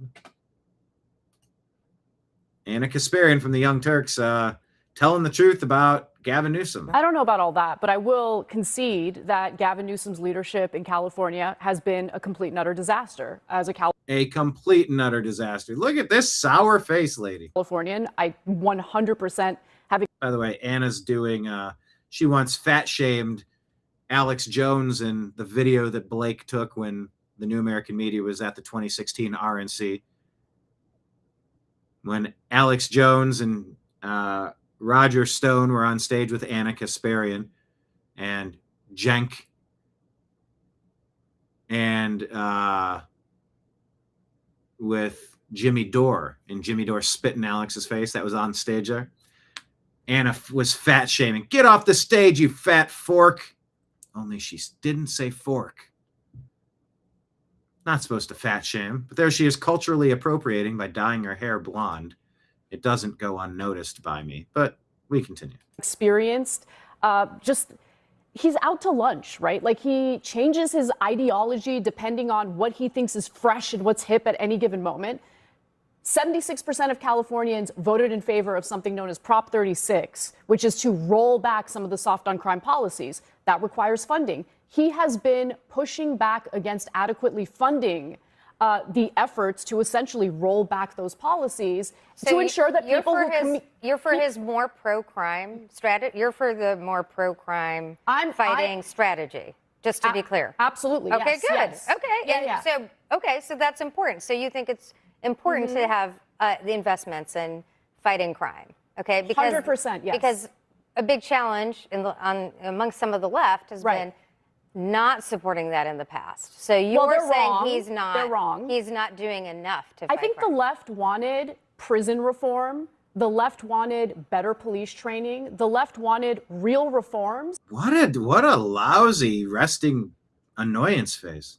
Where people aren't getting shot as they're running away from cops and unarmed. What we got instead is... In what cases were people getting shot unarmed running away from cops?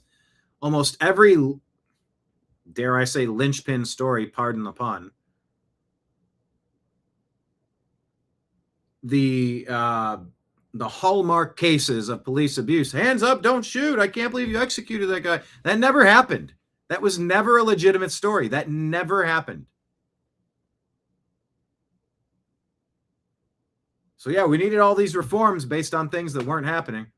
And the more body cameras everybody wears, I mean, if there's any stray events or any rogue officers, the body cameras catch all that, except the Democrats are routinely pushing back on that because they don't want their criminal voting base to be locked up.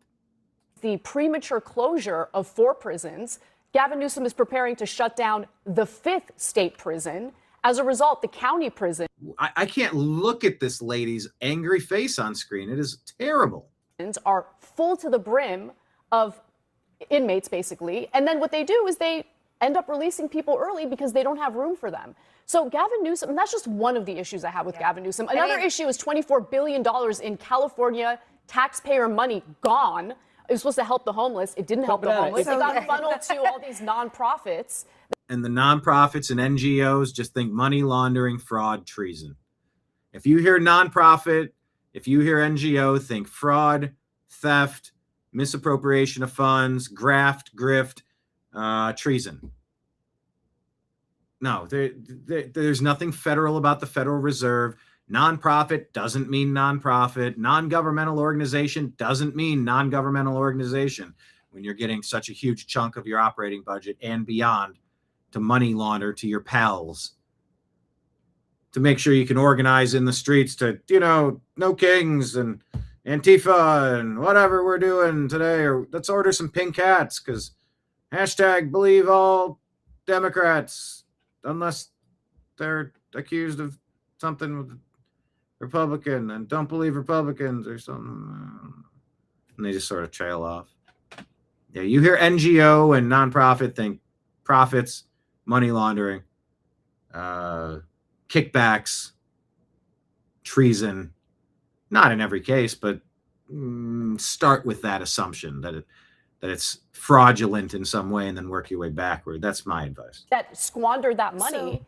Yeah, they didn't squander the money; they stole it.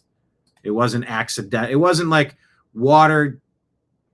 Yeah, it wasn't like you filled up a bucket with water and unfortunately there was a couple holes in the bucket, dear Liza, dear Liza. It's like you filled up the bucket and you go, oh my gosh, look at that sunset. Can you believe that over there? They go, well, what? And you take the water and you dump it out on the ground. More accurately, you dump it into your buddies. There's like 5 of your buddies there and you pour some out for you, some for you, some for you, some for you. You leave a little splashing around and you go, go, go, go, go, go. And they run off. They skitter off. You're like, oh my gosh, there's like nothing left in the bucket. I don't know what happened. You know exactly what happened. You know exactly what happened. We got body cam footage showing cops attempting chasing an attempted murder suspect through an Ohio golf course. Corporate terrorist road. Oh, what was that? That was a crash? Ooh. Oh, yeah. This red light here. Oh, this will be at bad 31. Bad 31. Bad 31. Okay, that was a bad crash. Bad 31. Bad 31. It kept going. Yeah, so the response to criminals fleeing the scene, let's just not chase criminals. Well, you can't have collateral damage if somebody. I got into this with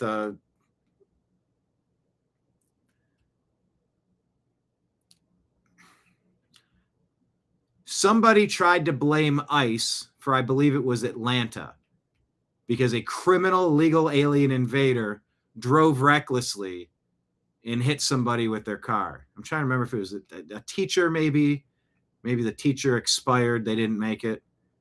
And this person went out saying ICE killed somebody in Atlanta. And you go, what the hell is wrong with you? I didn't even say that. I reached out to this person I know through this other person and said, oh, in case you're curious, I looked this one up. This was actually the illegal alien invader that drove recklessly through this intersection and hit that woman and took her life. It wasn't ICE. And this person responds, ICE isn't supposed to be chasing people. This is all on ICE. If ICE wouldn't have done this, I blame them completely.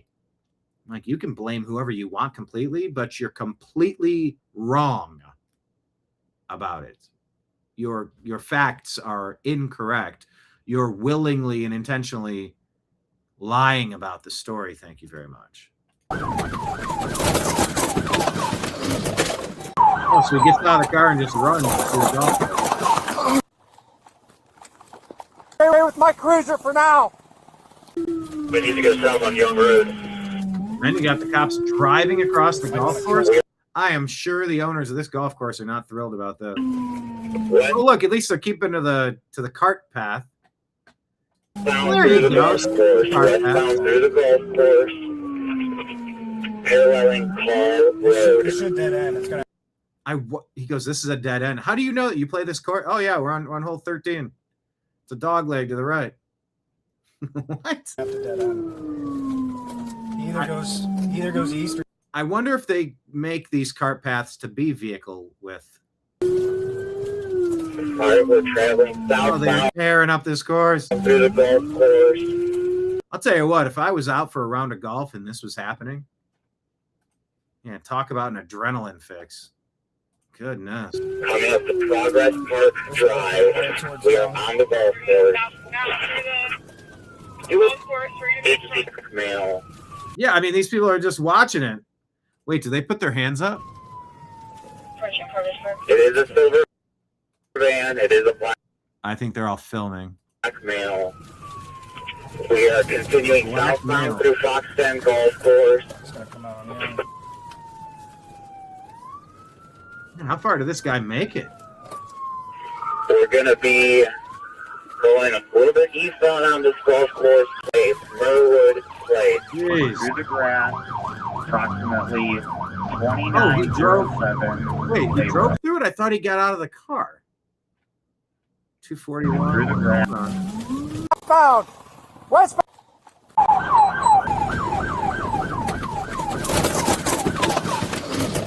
Yeah, so somebody's running right there. I thought that was the guy. Struck an officer intentionally. Roll over. Bunker. Oh, the car's upside down? Man, this dude's an absolute menace. Look at it. Oh, is that an upside down cop car? Oh, geez, that's not good.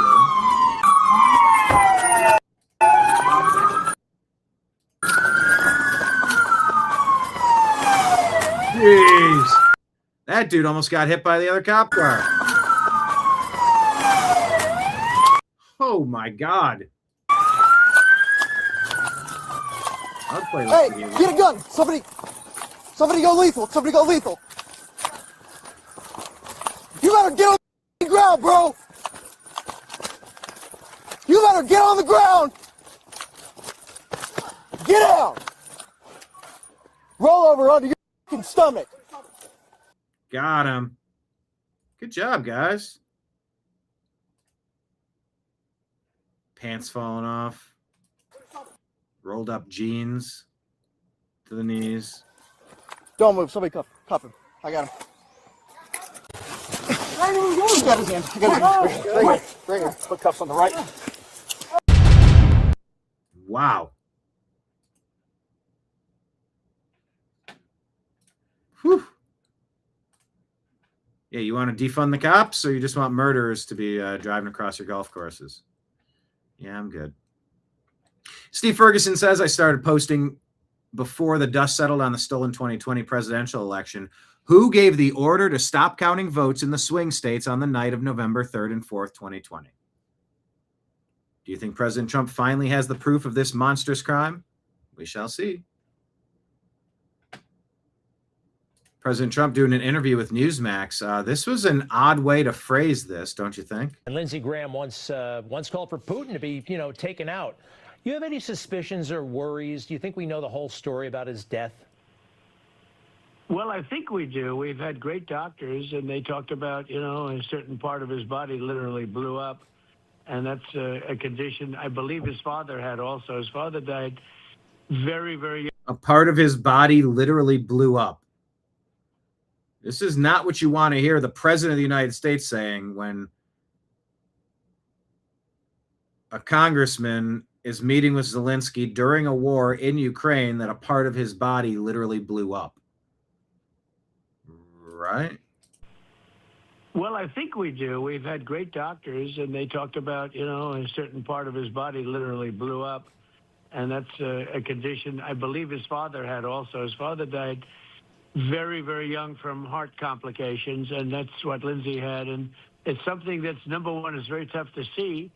And even if you see it, it's hard to fix, very hard to fix. And, he had a problem with arteries, and I thought he was like a 70% blockage. I said, Lindsey, you're going to have to go and take care of that. But this was not that problem. This was a different problem that wasn't really related. So. And Lindsey Graham. That's off the cuff. Trump saying something, but man, part of him blowing up. Yeah, because you have to ask, did he take the jab? Could he have been poisoned? Those are the first two questions. And then, of course, then comes natural sources. A death of natural causes, rather. South Carolina Governor Henry McMaster announces that Lindsey Graham's Senate seat will be filled by his younger sister, Darlene. Darlene, Darlene, Darlene. Let's see why Joe Flacco's trending.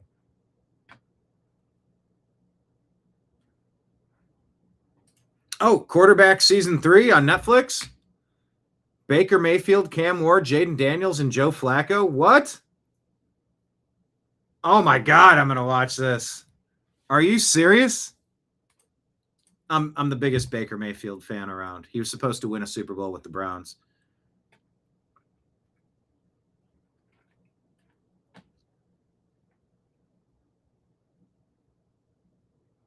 Okay. If that's...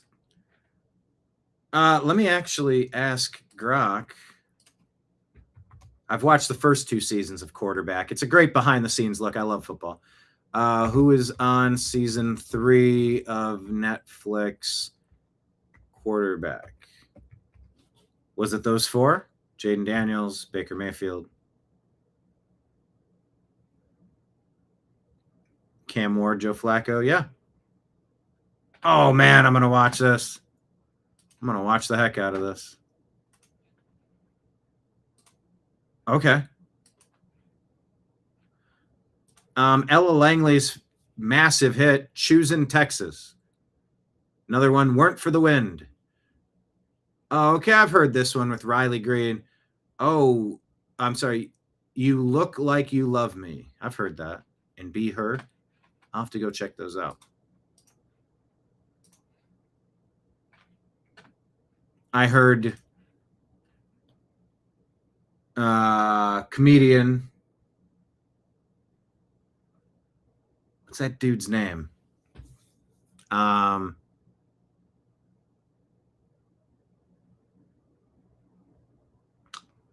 the Bus Boys movie with David Spade. With the mullet. Yeah, man. What's that dude's name? He was talking about how he was invited to perform with Ella Langley on stage at Coachella or something. And I'm like, who is that?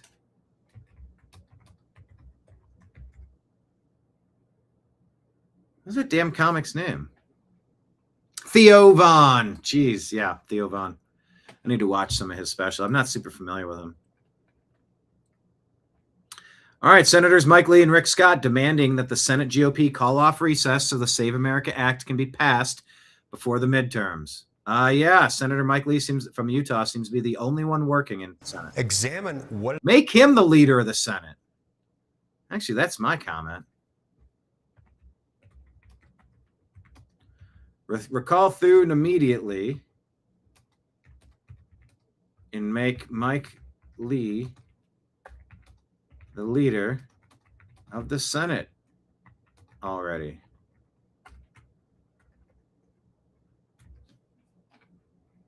Yeah, Theo Von. It is that voters want right now. Overwhelmingly, not only do they support this bill, but they understand that it ought to take preeminence. It ought to take precedence over other legislation we should be supporting right now. Yeah. So I think that's where the disagreement lies, is in the vision that we can pass this, even though we don't yet have 60 votes. We do have a simple majority. And on the technique, the method by which we bring it about. But it does take effort and some creative thinking. We can get it done. Well, you've got, what, 8 legislative days or 20 legislative days in the Senate and eight legislative days in the House before the next recess. You know, I know Mike Johnson is talking about a 3rd reconciliation bill, but again, John Thune says, stop talking about a 3rd reconciliation bill to colleagues when he's talking with them privately. Yeah, look, first of all, we have control over how many legislative days we have left. It need not be that short a period of time. We could choose to work through weekends, through scheduled recesses, and frankly, we should. Especially when something like this comes up, where we see a massive vulnerability in our election security. That affects not only potentially the outcome of elections, but also the way in which they're perceived. When we see something like that, and we have a ready, popular, widely accepted, widely supported solution, we need to re-examine our own practices, even our own schedules, in order to get it done. We can do that, and we must. Well, that's a good... I sure hope they do. Overton says this is one of the most important moments ever aired on CNBC. Billionaire investor Chamath Palihapitiya. He has some thoughts about this administration. Most of us were lied to by the media about... Just let me rewind it that first second there. Look at that freeze frame. That looks like a Mr. Potato Head, if I've ever seen one.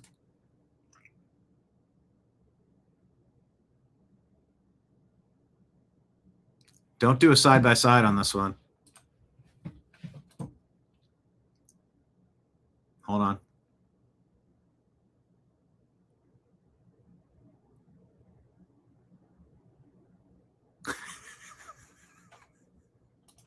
It's just a very unflattering pause.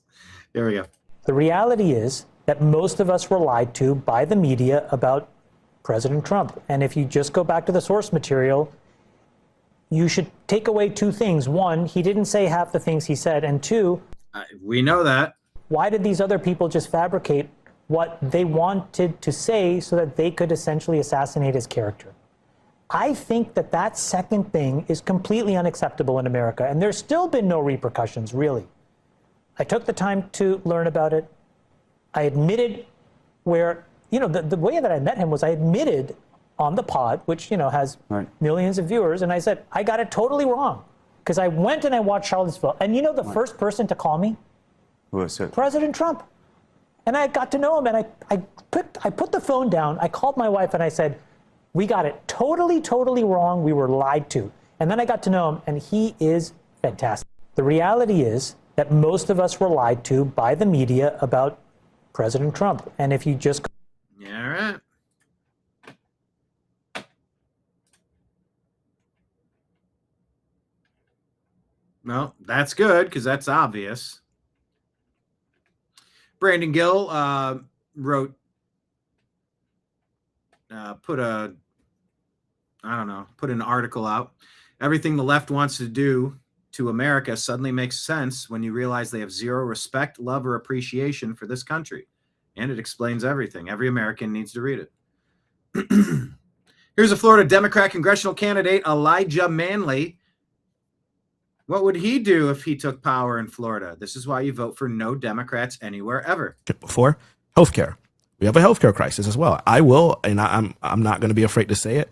I'm not afraid to shut the government down to protect our rights, our healthcare, and our benefits from the Republicans. I don't understand why the Republicans are able to get into office, do whatever they want to do when they have the majority, but somehow when we get it, we can't figure out how to do anything. There's the filibuster.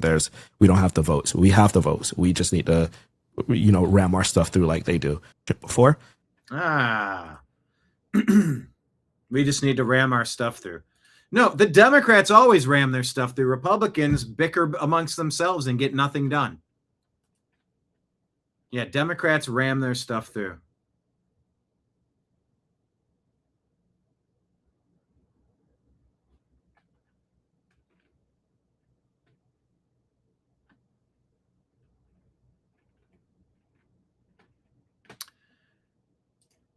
Fox News had this piece down about the European Union and a plan to limit the youth access to social media. Done all these stories on all of these media, social media or tech companies, and they're coming on our show, and the CEOs are saying we're doing all of this stuff to protect your children, and you said. I say that's like the fire department showing up at your house on fire saying, oh, we have a garden hose. We're going to get that out in just a second. And you're like, can we do more? Can we do something that's more meaningful? At the end of the day, though, we probably ask ourselves, what do we do as parents or grandparents about all of this stuff going on in this country?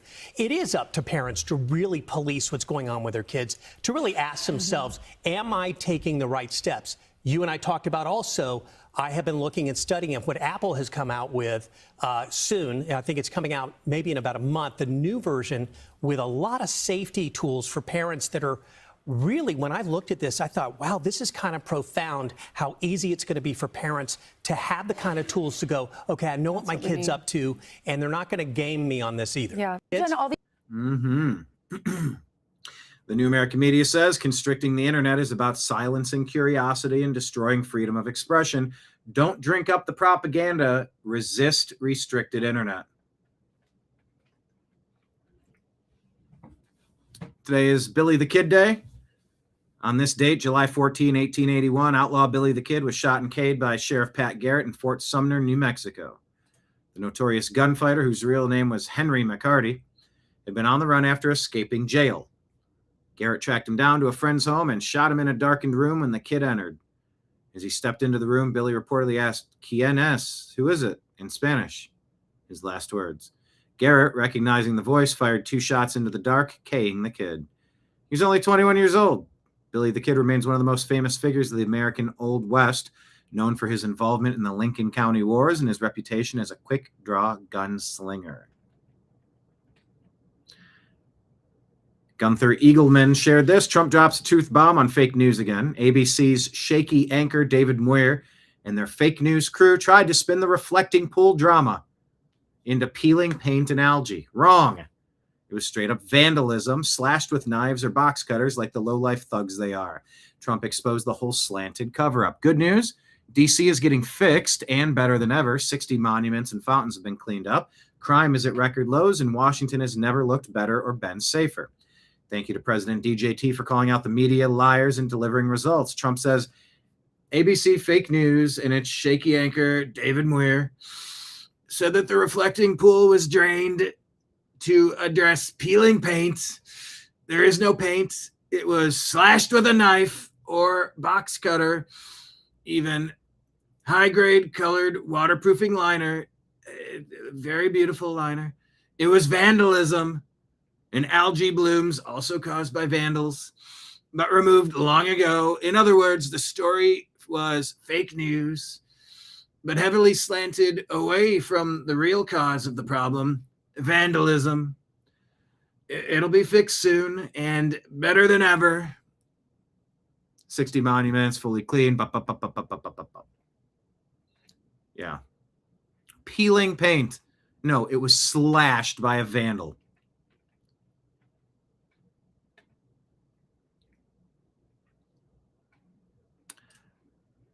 Bannon's War Room put this out. Jonathan V. Gould, we at the OCC have just issued guidance directing banks to flag the credit risk posed by illegal aliens working jobs they're not legally allowed to hold, since they can be deported or lose that job overnight and then default on the loan. That needs to factor in. We should not be selling America to invaders. Ortho says Billy the Kid passed away in West Texas at an old age. Oh, yeah, that was part of it, that they didn't really get the right guy and that they sort of just, that was the end of Billy the Kid 2, I think, right? I'm sorry, Young Guns 2. Senate Republicans say that Democrats let over 10 million illegal aliens walk across the border, causing rent and housing prices to skyrocket. Then they tried to raise taxes on Americans by more than $4 trillion. Our working families' tax cuts stopped this and then secured the border. Trump admin is working to block illegal immigrants from accessing the banking system by pushing banks to flag their retail loans as potentially risky. Yeah, they're 100% verifiably risky. If you can't be somewhere, how are you going to live there to pay the bills? Jared Chambers says this is the true path to mass deportation, and it always was. You'll never round them all up. Instead, debank them and confiscate money that they try to send out of the country. Crack down on their employers. Cut off social services, shut down those who rent to them. Those things would probably show results, would they not?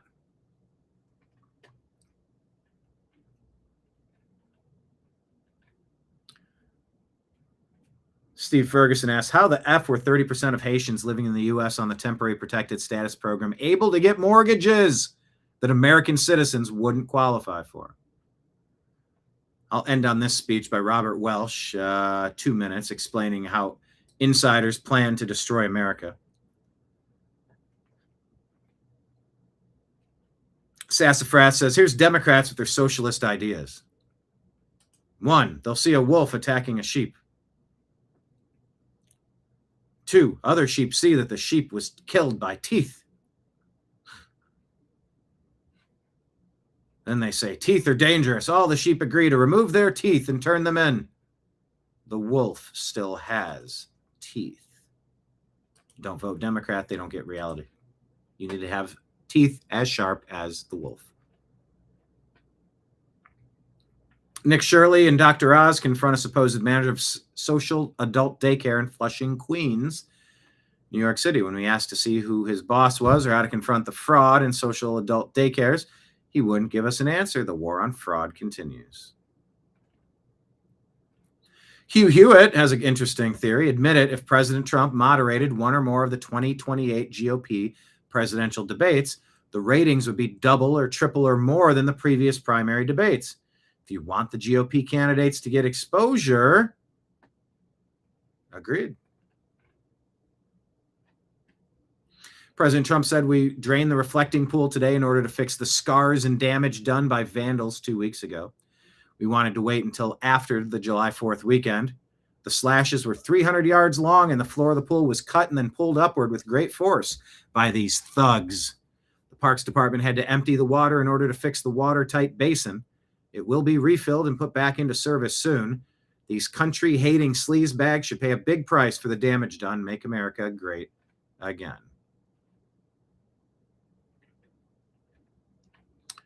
Fort Wayne, Indiana, a police officer threatens to arrest a Christian for trying to enter a free Arab fest being held in a public park. That seems like a bold strategy. Don't you get fired? No, we do not have to provide that in writing. Are you sure? Yes. Are you absolutely sure? Sure. I would like it in writing. I'm not giving it to you. I would like a supervisor, sir. The supervisor is not going to come. I would like a supervisor. The supervisor is not going to The come. supervisor will come, or I'll walk over to the Calhoun and I'll talk to the supervisor, one of the two. But I will stand right here then. Am I being ordered out by threat of arrest? Yes. Under threat of arrest if I don't leave, right? Yes. Okay. Have a good day. I thank you. The city's not going to thank you, but I thank you. Department policy, yes, ma'am. Yes. Trespass for recording in a public space? You're screwing up, young lady. You're screwing up. All right, guys, I just got trespassed off this public park because I refused to stop putting down my camera. They're violating my First Amendment right, all because of Arab Fest. So they didn't feel comfortable with. Let's ask, was this lady fired? Did this lady cop break the law? And was she fired? Let's ask. No, she did not break the law, and she was not fired. They rented a specific section of the park for the event. Officers off duty, private security by the event organizers, acted at the direct request after complaints about filming.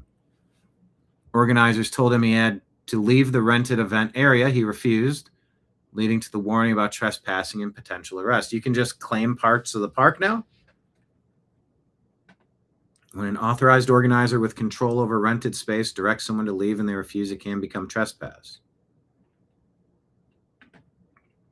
Free speech does not include the right to stay in a rented event space after being asked to leave by organizers. No department policy requires calling a supervisor just because someone demands one. It's discretionary. Officer was not regulating speech. She was enforcing the organizer's request for their rented space. No firings or discipline reported. Common setup for festivals, fairs, or events in public space. The organizer gets temporary control over the permitted rented zone. Similar cases have been litigated before.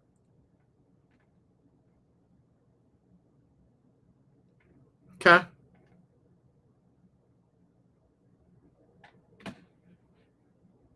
So there's that. Migrant who fled Ireland after the murder of New York mom Jamie Carney has been arrested in Jordan. Oh, that's good news. But it's bad that this lady went to Jordan and was murdered by this guy. Why would you go with Islamic supremacist?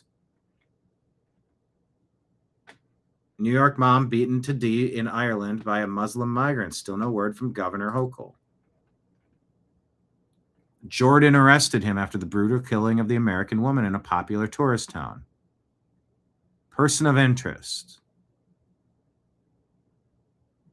Okay. Well, keep your eyes peeled on that story.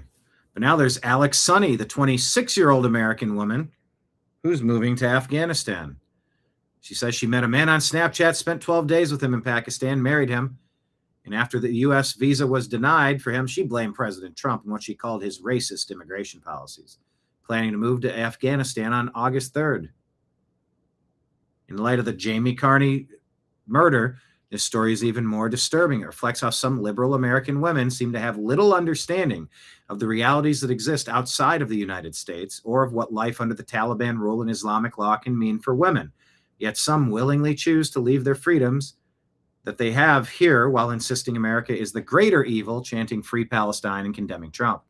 It's a sobering reminder that many people don't fully appreciate the rights and protections they enjoy in the United States until they're gone. The freedoms women like Alex Sunny and Jamie Carney take for granted in America are the very freedoms many women around the world would risk everything to have. Breitbart reports Paramount is considering California exodus as Warner Brothers deal sours.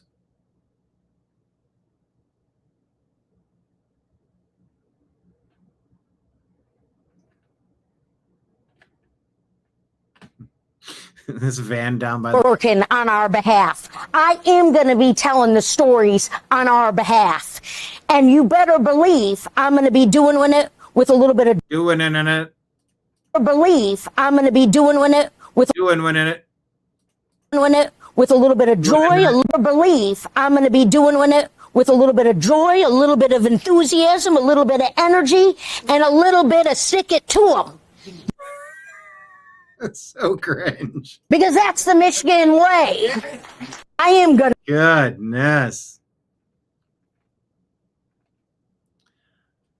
Health Ranger calls the war escalation with Iran insane from President Trump.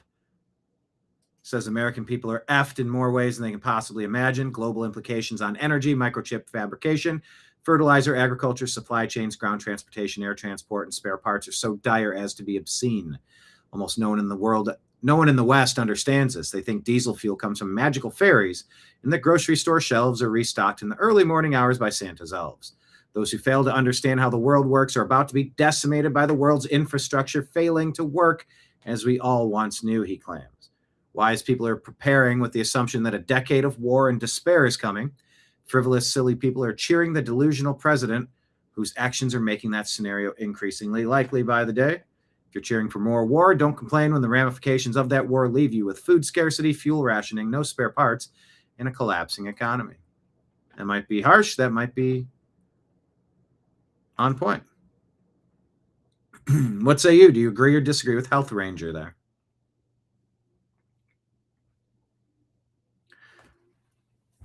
Bill Posthumus says respectfully, the House should just recess. That's exactly how President Trump can make strong recess appointments and bypass the slow walkers. Keep the pressure on, recess, and let Trump fill the government with America First loyalists. Fast. It's insane they haven't done this already. Newsmax says President Trump's administration has turned over to the Minneapolis prosecutors evidence on immigration agents' killings of Renee Good and Alex Preddy. So are they going to get indicted?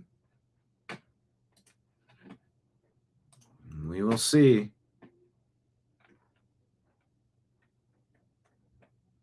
Yes, Governor Henry McMaster appoints Senator Lindsey Graham's sister, Darlene Graham Nordone, to serve out the rest of her brother's term. People are like, oh my gosh, it's nepotism. It's not royal bloodlines. You know, like it's July, almost August, September, October. Like it's like a 3-month term until they can have their election. Someone's got to fill it.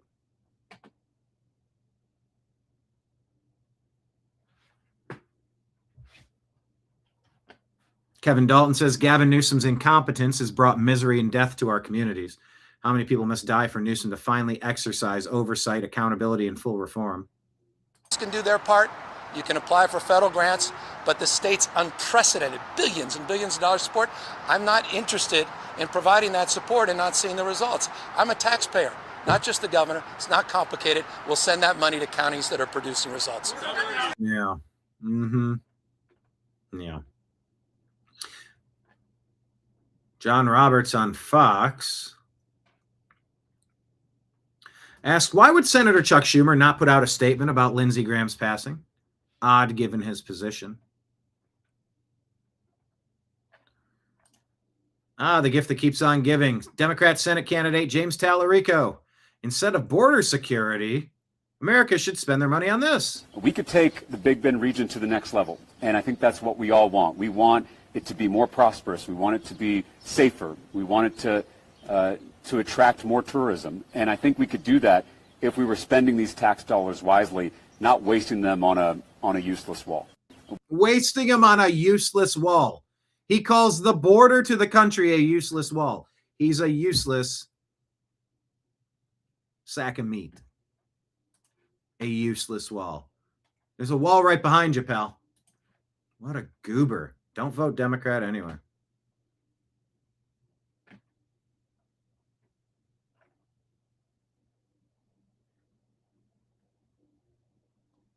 So yeah, President Trump making a speech Thursday evening, 9 p.m. Eastern. We'll see what happens. Will there be indictments finally?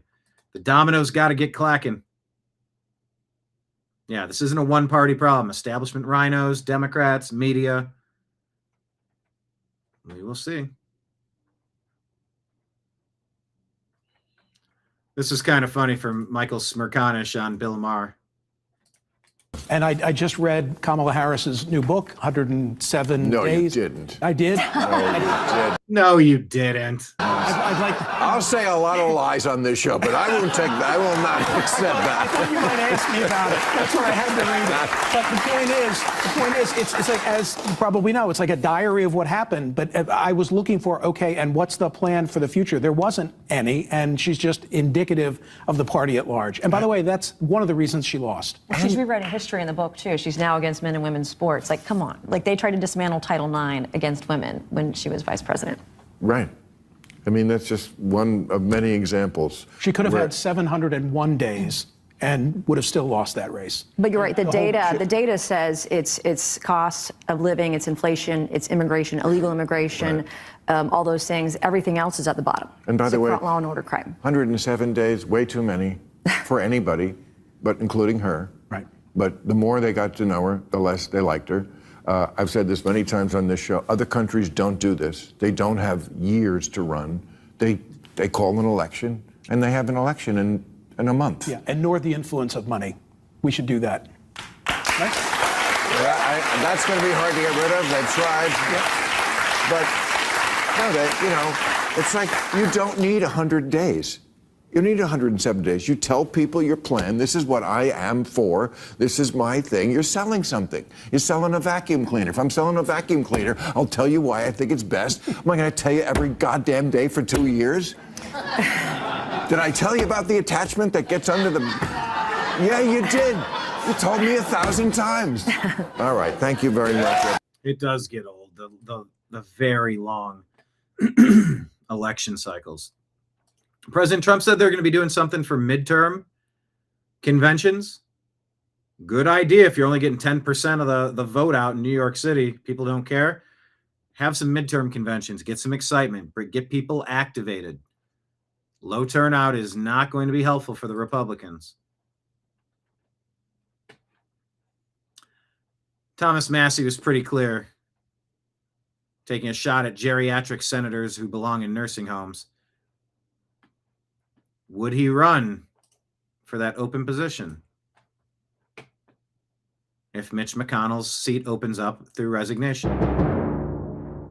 A lot of people give you credit for being better looking than you've ever been. Would you agree with that? Well, that's an insult to my old self. A little bit. Really, I think. A little. People are saying you had to glow up. Well, I used to look like a cherub, and now I look like they say a Civil War general who's seen some shit. I like that. And I feel like that's a little bit true. I don't know. I guess it's just your preference. What do you attribute, like... What's your preference, mate? You got a beard? General. I like my men scruffy. You know what I mean? Yeah. But yeah, a lot of people are saying, like, Tom Massey, he's brand new. Like, he looks great. He feels great. What do you attribute, like, you seem to have changed a bit. Or have you not? I don't think so. I call it the misfortune makeover. I lost my wife. She's the one who kept me clean shaven. Oh. And I got remarried. My new wife likes a beard. Okay. So I am just following the women in my life, doing what they say. Well, it's working for you, sir. Eric, she bought the suit for me. Oh, wow. Yeah. Fantastic. It's the first one that fits. Hey, I wanted to ask, like... Somebody accused me of buying these off the rack and saying they don't fit, but you know, I always put them back on the rack if they don't fit. Yeah, of course you do. Right. Why not? Hey, hypothetically, if there was like a special election in Kentucky, if Mitch McConnell, like, you know, resigned or something else, would you ever consider? Well, I think what people need to know is there's only a special election for his unfulfilled term. Yes. Which would go till January. Yes. And even though my sentence got commuted, I still have to spend 6 more months in this jail. Oh, okay. So no, Right. so no So chance. it would just you be a different prison cell. Because people are saying online, we got to get Thomas Massey to run McConnell's seat. You know, the problem with being in the Senate is they don't have a discharge petition. And that's how I got the Epstein Files Transparency Act passed. So I'd have to really consider giving up the power that we have here in the People's House to go over there and serve with a bunch of geriatric, you know, folks that should be in nursing homes. Not interested? Not really. It's the same circus with different monkeys. Right. Okay. Hey, good to see you as always. Looking great. Yeah. Not Kenny Rogers says, so far this month, Democrats have sided with a Nazi candidate in Maine who sexually assaulted multiple women, a child artist in Minnesota who got deported, a guy who just tried to murder federal agents with his car. We still have 17 more days left in July. And of course, check out yesterday's show, 2 years since Trump targeted in Butler, Lindsey's legacy in World Cup Final Four, the TNAM PM show. All right, let's end on this. It's a prescient video from how many years ago? 1958. Worth the listen. Tell me if you feel as though this is happening today. There are 3 possible methods by which the communists might take us over. Robert Welsh. One would be by a peaceful coup d'etat, as in Czechoslovakia in 1948.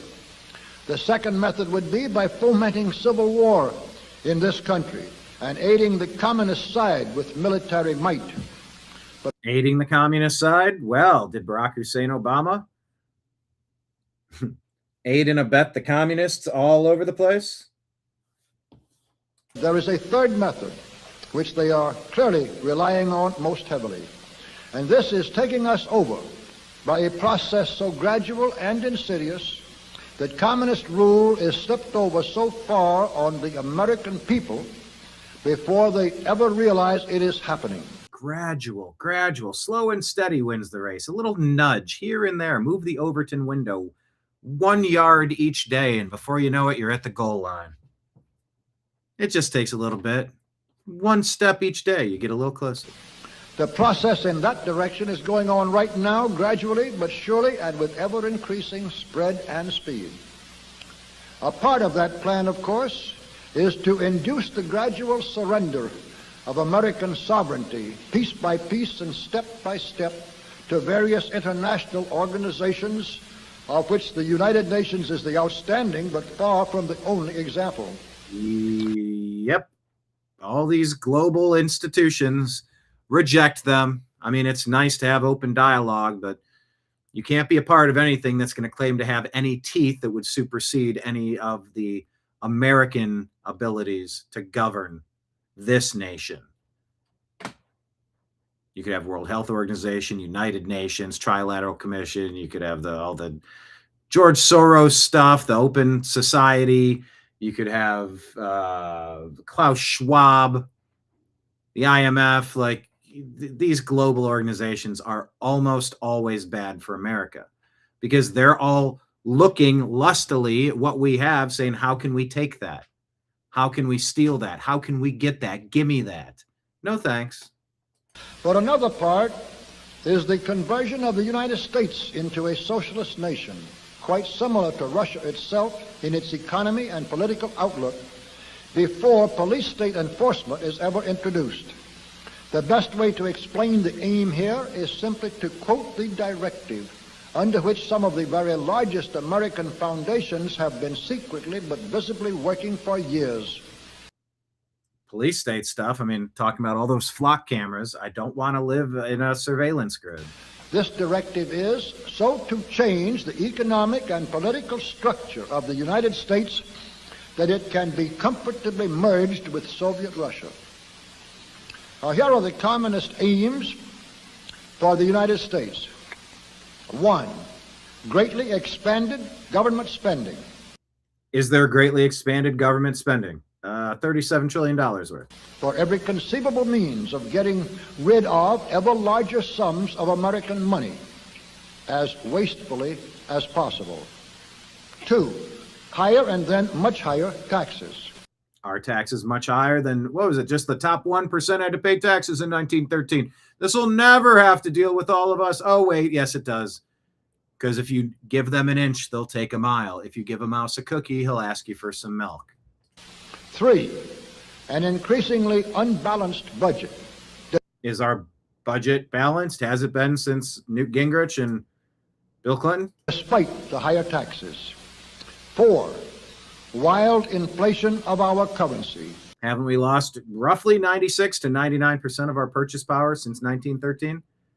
Since the Anti-Defamation League, the Federal Reserve, the income tax were all put in by Woodrow Wilson, facilitated at least by Woodrow Wilson. Almost 99% of the purchase power of our currency. We can't even print pennies anymore because our dollars are worth so little. Intentionally destroyed, by the way. 5, government controls of prices, wages, and materials. Government controls on prices, wages, and materials. Look at Mom Donnie with rent freezes. Supposedly to combat inflation. Yeah, supposedly. That stuff rarely, if ever, works. It might work very negatively. Rarely, if ever, works positively. 6, greatly increased socialistic controls over every operation of our economy and every activity of our daily lives. Government has had a slow creep into almost every facet of our lives. This is to be accompanied naturally and automatically by a correspondingly huge increase in the size of our bureaucracy and in both the cost and reach of our domestic government. 7, far more centralization of power in Washington and the practical elimination of our state lines.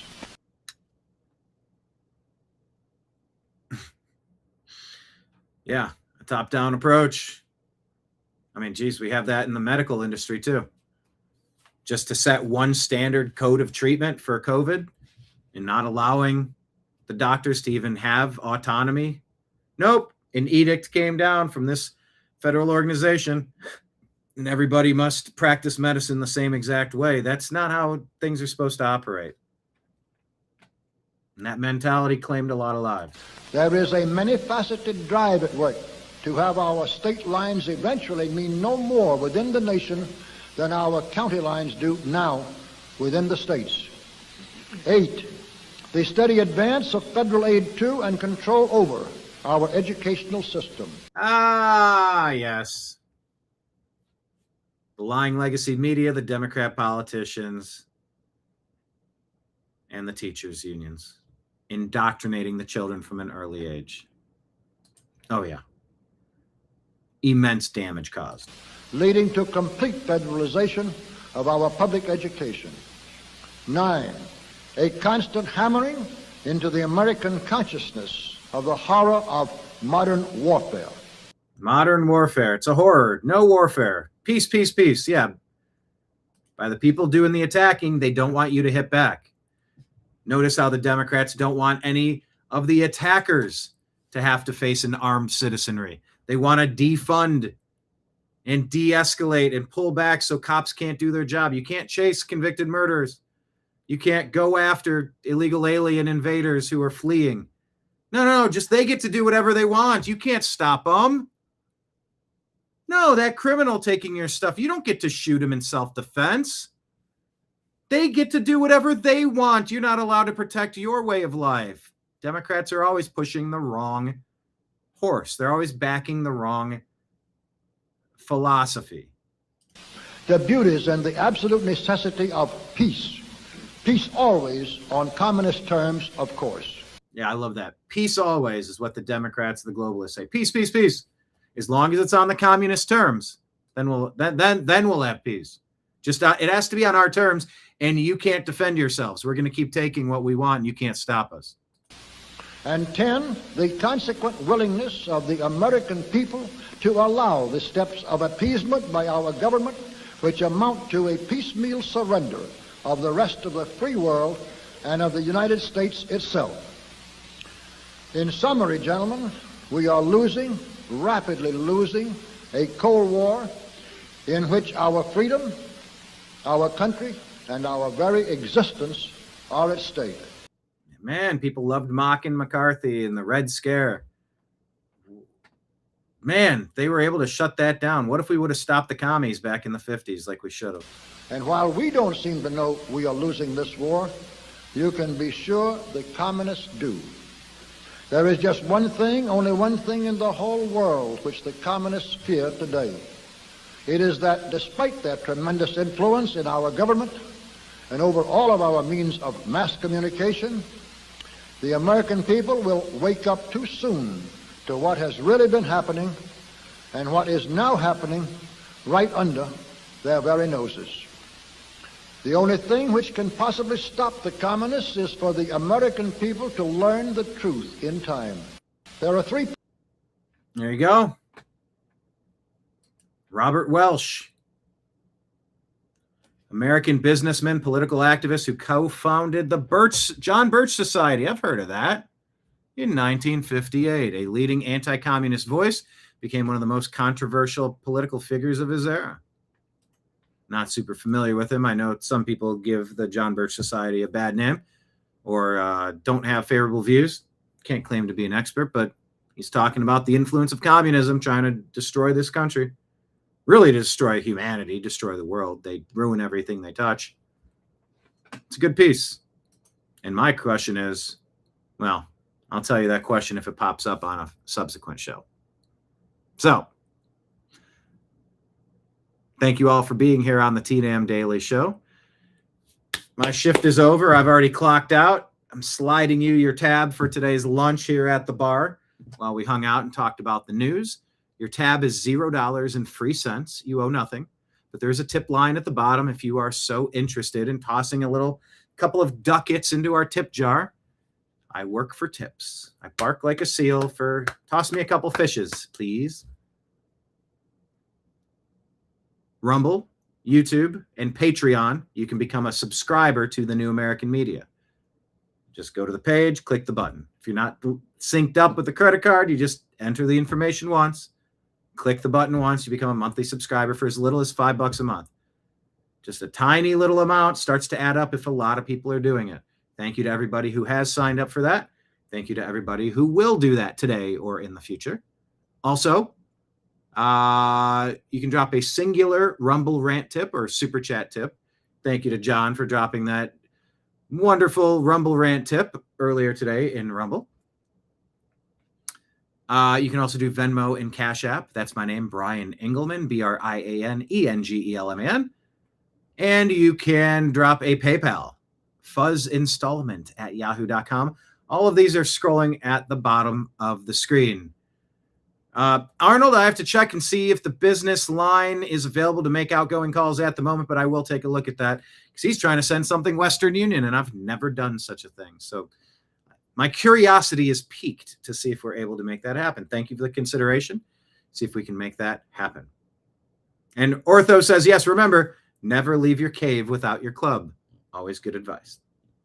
Thank you to everybody for being here. We'll be back tomorrow at noon. Unless we go live tonight. I don't think we're doing one tonight. But evenings may be on the horizon. Evening shows could work quite well. I would hate to lose any of you that can't attend live evening shows. And I'm not sure how early we could go. We're trying some different stuff out, and I will keep you posted. But for now, signing out on behalf of everybody out there in the TNAM network. I appreciate you. I love you. And we'll talk to you again soon. Take care, everybody. Peace.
your guide to the truth. TheNewAmericanMedia.com.